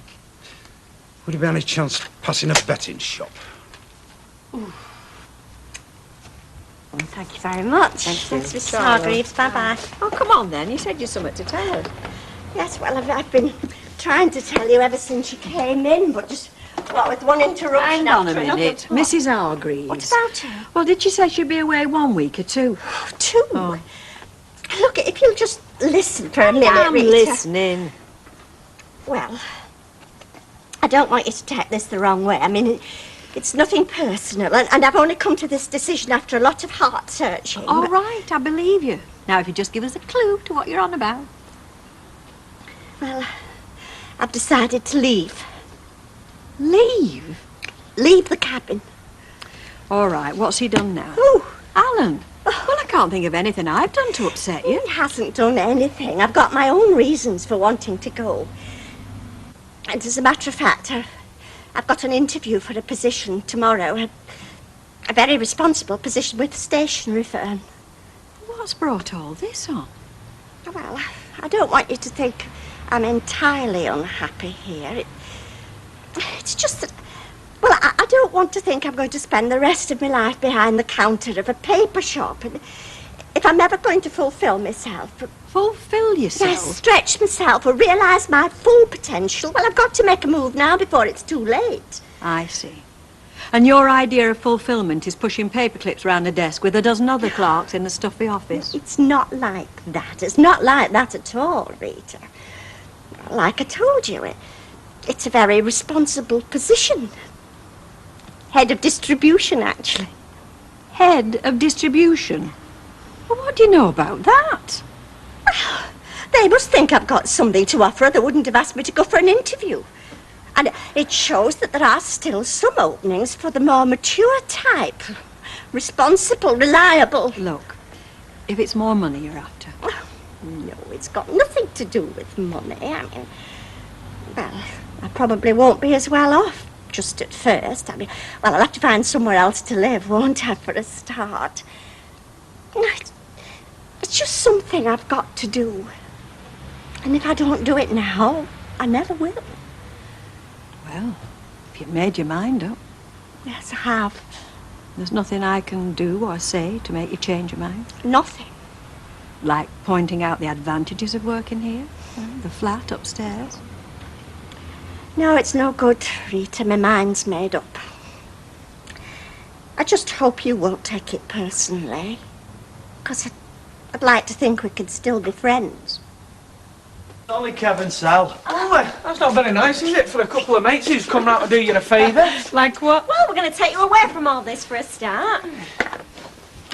You've twisted me arm. Where are we off? Well, me and Sally fancied going down Derbyshire. Wondered if you fancied coming with us. Do you reckon that old banger of yours will get that far, dear? Oh, danger. So what do you reckon? Well, talk, yeah, but I don't think we can. Well, why? Yeah, why? Well, we've got Lucy with us, haven't we? I don't think she'd fancy it. Oh, no, she'd love it. We thought we could take a picnic with us, couldn't we? Yeah, that's settled then. Give us 5 minutes. Hang on. I still don't think she'll go. Why not? Well, you see, I promised I'd take her up to the Red Wreck, you know, to the fair. So? So I don't want to disappoint her, do I? You just leave it to me. Lucy! What? We're going out with Kevin and Sally. They're taking us in the car. To the fair? No, we're not going to the fair. We thought we might just go for a drive in the country and, well, we could take a picnic with us. I want to the fair. And we want to go in the car. So you can just come with us. You promised. I told you. You're not going to be dictated to by her. Well, I don't want to disappoint her, do I? Well, that's it then, Sal. Looks like we're going on our own. Well, thanks for the thought, any road. I'd have loved to have come. You go then. Me and Kayla can go on our own. Probably have a better time anyway. Hey, that's enough of that, or no one will go to the fair. All right, look, we'll see you later then. Yeah. See ya. Thanks anyway. Yeah. Right. Go and get ready. Go on.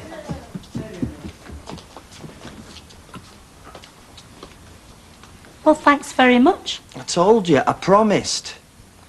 Do you know, you're a real sucker, you are. One flash of them eyes of hers and she can twist you around a little finger. Well, she's going home tomorrow, isn't she? You never fail to surprise me, you don't. Hey? That you could actually enjoy looking after my sister. Of course I do. Well, I couldn't go to the fair on my own, could I?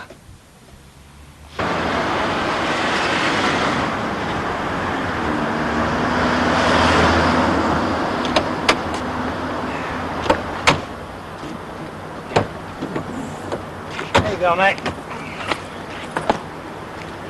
Oh, cheers. Cheers. All the best.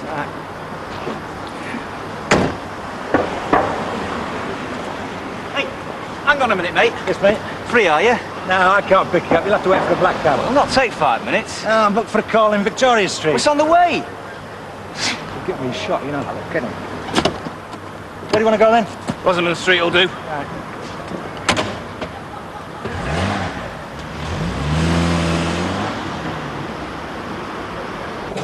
Right, thanks. All on your own, son, then? Yeah, looks like it. If you're on about going for a run out, and Don's working. I mean, we're a flipping here to work at. Mind you, it has its compensations, doesn't it? Like being off when other folk are hard at it. Like me, you mean? Hello, here's that Sylvia wanted to do. Thanks, Sally.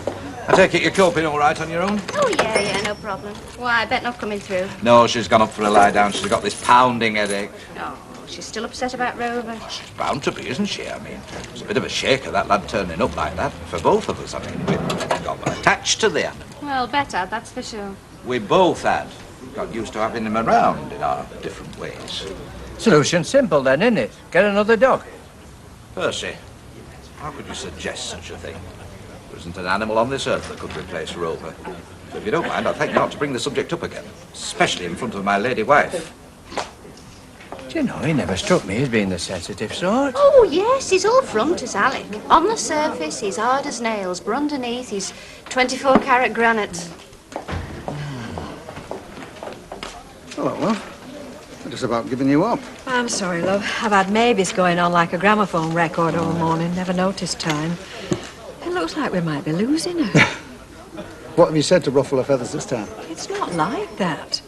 She's got it into her head that she's never going to realise her full potential in life stuck behind that counter. Well, I wouldn't let that bother you. I mean, maybe on her flights of fancy are one thing. Actually doing something about it. Entirely different. She already has. Is she? Yeah, she's got herself fixed up with an interview for tomorrow. Show me later. Oh, well, let's look on the bright side. What bright side? Well, don't look on it so much as losing an assistant as gaining a flat, which we'll be able to let at a realistic rent. Don't you ever think of anything but money? Can't get very far in this world without it, can you? Vodka and tonic. Vodka and tonic and a pint, please, Gloria. Yes, sir. Give us a bottle of lager, Mum. Yes, with you in a minute, Vera. Hey, I thought you were off out for today. What, with my husband, stuck there with his head in the cellar? Well, your card had gone. I know, I thought I'd have a run out and see how my mother is. But all I got for my trouble were an earful of it. Why haven't you been before? What a bank holiday this is turning out to be. Hey, you don't fancy bingo tonight, do you? Oh, I've got to have something to look forward to, or else it'd be a total write-off. No, I'm not sure I do. Not tonight, Mary. Oh, why? Don's working, isn't he? Yeah, but I still don't fancy bingo. Not even for me, best mate. I want a soul in the world to keep her company. Go on, you'll have me crying in my beer next. Whereabouts in Rosamond Street do you want? I reckon here'll do, mate. Hey, hang on! Come here! Come on, mate. Do me a favour, you're all on it, mate. See what's going on?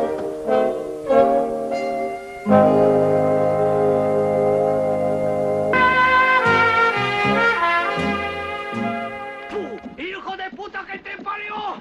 You pay for this! I hope you end up in a graveyard! With the cholera and the rabies and the plague! Cut me loose! Cut me loose, you filthy bastard! Put me down! I hope your mother ends up in a $2 house! Cut me loose! You're knocking at the door for you, the bloody key woman, that's what it's for. Hey, Dad! What are you doing here? Oh, I'm sorry. I was under the impression that the Duckwitts lived here. I had a son called Teddy, who'd be over the moon to see again. God, where are you, that thing? You're going in! Oh, snazzy. Hey, you're not in any bother, are you? Well, thanks a bundle. You always did reckon me, didn't you, eh? No. How's it been going then, eh? I'm not complaining. And you? Same as ever, you know. Well, been a few changes round here, I can see that. Decorating. Yeah, I did that. And gas fire. That's a smart-looking job. I'd rather not talk about that if you don't mind. It is your mother. Now, be careful what you say to her. She's in a funny mood, strange age, you know. What are you doing? Shh. I don't suppose you've shifted yourself since I've been out. Do you know, there's more life in a lump of wood. Just look at the state of this place, eh? What does it look like? Looks all right to me. What are you doing here? Oh, not you and all. That's the first thing he said. And no, before you ask, I am not in any bother, all right? I never said that. Oh, we're giving up hope. But what are you doing here? I was under the impression that this was still my home. Oh, you mean you're stopping? Well, for now, yeah. If you haven't let me room out or moved his pigeons in. Don't be daft. I'll go make bed up now. Oh, do you know, it's lovely to see you back. Place won't be the same without you. Go on, shift yourself, put kettle on. So, what are you doing working on a bank holiday then? Any time I can get a bit of peace and quiet, love. Well, I'm glad somebody's happy. Oh, come on, Alec. We've been quite busy. True. But what we're going to take in the next hour is hardly play the electric bill, will it? I mean, look at it. Percy's sugged an half-pint Sugden over there. Emily Bishop clutching her orange juice as though it's going out of fashion. Well, at least you'll be back to normal tomorrow. By the time I lot finish nattering about what happened over the weekend, the week will be over. Bank holidays, as far as I'm concerned, you can keep them. Well, I thought potato cakes. Sorry? For tea. Oh, I see. And then we could have a night out at the pictures. I mean, there's always plenty to choose from, you know, when the kids are on school holidays. Look, I'm sorry, Mr. Sugden. I can't, not tonight, thanks all the same. I was planning to spend the evening with Mavis. Miss Riley, no problem. She can come along with us. I mean, my treat. Well, it's really very good of you, but I'm afraid the answer's still no. She did want to stay in tonight. Oh, I see. There's nothing wrong, is there? Not as such, no, it's just that, well, she does have a lot on her mind just now. I think the company will do her good. Ah, well, you must do as you think's best. Yes, I really should be going. I've got a pile of ironing to do. And before you say anything, yes, I can manage on my own. Thank you all the same. Bye. I'll see you later, Mrs. Bishop. Yes. Yes. Bye. Cheerio, Mrs. Bishop. Same again, was it, Percy? No, I'm all right, thank you very much. Thought you would be somehow. It's quiet in here, isn't it? I had noticed. It's times like this you appreciate your regular customers, isn't it? Well, have a good day. They talk about all-day opening. Yeah, that wasn't so bad, was it? you certainly enjoyed yourself. Well, I couldn't let her go on those rides on her own, could I? I don't know. I think she could have managed on those hobby horses on her own. How much did you spend to get that doll? I won that. Oh, eventually, yeah. It would have been cheaper to buy one. Why do we have to come home so early? Because we're not made of money, that's why. Curly wanted to stay. Only because you did. All right. Now, look, we've all had a good time. And I don't think a word of thanks would be out of the way. Thank you. You're welcome. Can I go out to play? Yeah, just out the back, though. Don't go away. I won't. Do you fancy a cup of tea? I could murder one. You spoil her, you know that. Well, she's nice to have around. Yeah, but the novelty soon wears off, believe me. She's all right while she's getting her own way, but once she doesn't, she can be a right little monster. Like a sister, you mean? You're asking for it, you are. Hey, where did Kev and Sal eventually end up? Oh, dunno. No doubt we'll get a blow-by-blow account of it later. Said we'd see him in the Rovers about 7. We can't. Of course we can. What about Lucy? Well, she'll be all right for her now. Well, she knows where we are if she wants us. Oh, I don't think so. Do you mean you don't think so? She'll probably be playing out anyway. She won't. What do you mean she won't? Well, I promised I'd stay in with her and play Cluedo. Yeah, you promised? What? You honesty? Well, don't shift yourself, will you? I thought you were thinking about cleaning pigeons out in the road. Well, There's no sign of it so far. thinking about it. Do you know one of these days your bum's going to stick to that chair? Permanent. Better. Feel like a different fella now. Well, I wish your father did. In fact, I wish he were a different fella. Hey, come on, Mum, don't start. I've only been in the house 5 minutes. Want you to feel at home? So what you been up to then since you took off with that floater? Linda happened to be a very nice girl. Oh, so nice. She up to left her husband. Put same trip on you, did she?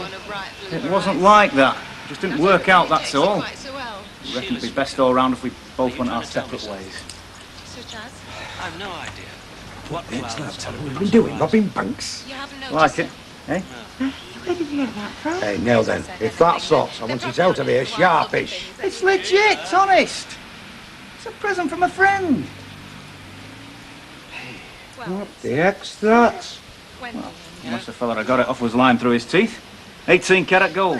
Hey, now, come on. You don't get things like that out of cornflake I packets. told you I've been grafting, haven't I? Working every hour of the day. Bang Wellington tonight and all. Yeah, but doing what, though, eh? Working the fairgrounds, haven't I? Fairground. Right. Happy now? See? See what you can get when you work for it, eh? Why you couldn't follow the example of your son, I don't know. Look, Ma'am, just leave it, eh? This is supposed to be an happy family reunion. Who is he? It's the last of the bottle that I got him for Christmas. I would have thought you would have wanted a clear head for in the morning. Oh, I don't think one small sherry's going to do me much harm. It'll probably help me sleep. Well, it's not worth working yourself into a state about. I mean, if you don't get this job, I'm sure there'll be plenty of others. Oh, I've just got a feeling about it. I mean, I must be in with a chance to have got this far. It's just up to me to convince them that I'm right for it. And that the job's right for you. Well, yes, of course, that goes without saying. Well, just so long as you realise you don't have to jump at the first thing that's offered just to prove a point. I'm not trying to prove a point, as you put it. I thought I'd made it clear why I was doing it. I happen to believe that I'm capable of something more than just working behind the counter of a paper shop. I want to get out into the world, see how high up the ladder I can get. And, well, if I end up back behind the counter of a paper shop, fair enough. At least I'll have tried. I mean, I won't be spending the rest of my life wondering what might have been. No. I'm going after this job because it's the sort of position that I want, not for any other reason. Well, that sounds convincing enough to me. And for what it's worth, with a positive attitude like that, I think you're more than halfway there. I'd like to wish you the best of luck. Thanks. I thought I might catch you in here. Oh, what are you doing here? I thought you were working. Yeah, so did I. But I got a chance to knock off early, so I took it, didn't I? And after the day I've had, am I glad? I got a puncture in Canal Street just as I was going to my dinner. And then to cap it all, some joker saw me off for his fare. Saw you off? Nipped out at traffic lights while I was waiting there at Rosamond Street. Before I realised what was happening, he'd legged it away quicker than a greased whippet. I tell you, am I glad to be home? Oh, Dan, love, if only I'd have known. Well, now what's up? Well, I thought you were working, so I've arranged to go to bingo with Vera. Well, tell her you can't. I can't do that, not after I've promised. Well, she was in the right state this dinner as it was, no.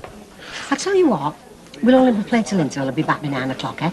I take it you've got time for another drink. What else orange juice? Another orange juice over there, Glow, and large scotch for me, love. Right, John. Ticking over. A bit more than that. That's what I hoped you'd say. There's half a dozen bottles in there to take out, will you? Oh, setting up in opposition, are you, Jack?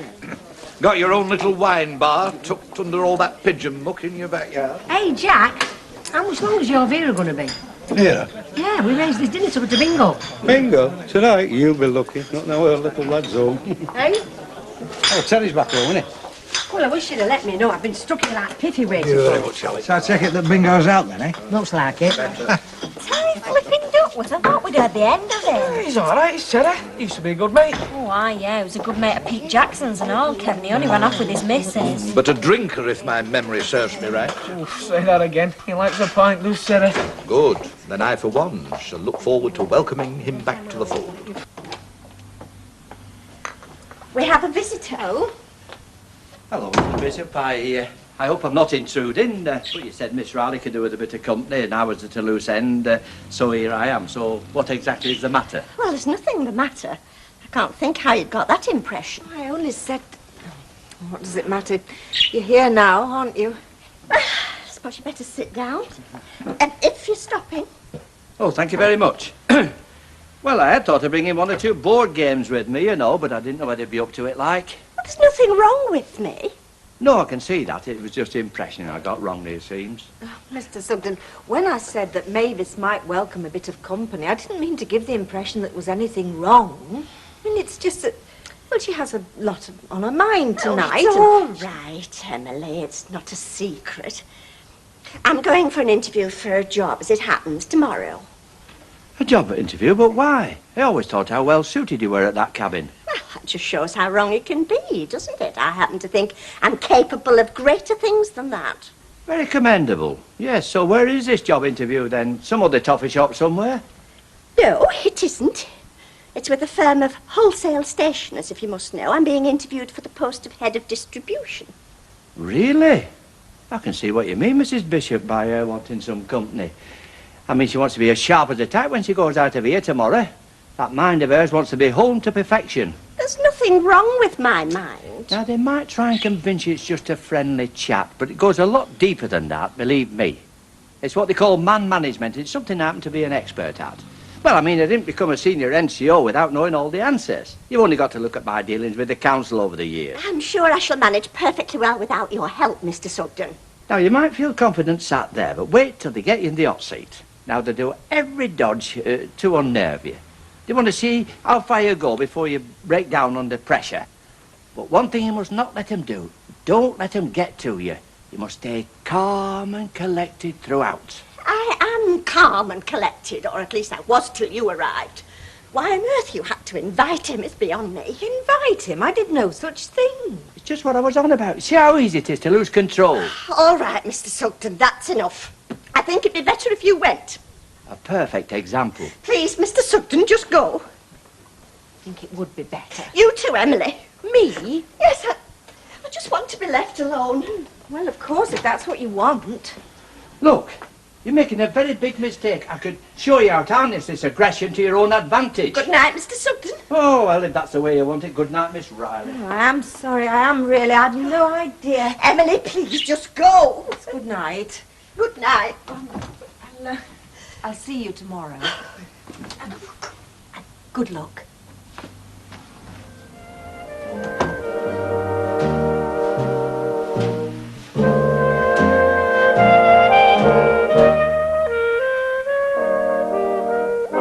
Don't forget there's more about all your favourite programmes at Plus Online at gplus.co.uk.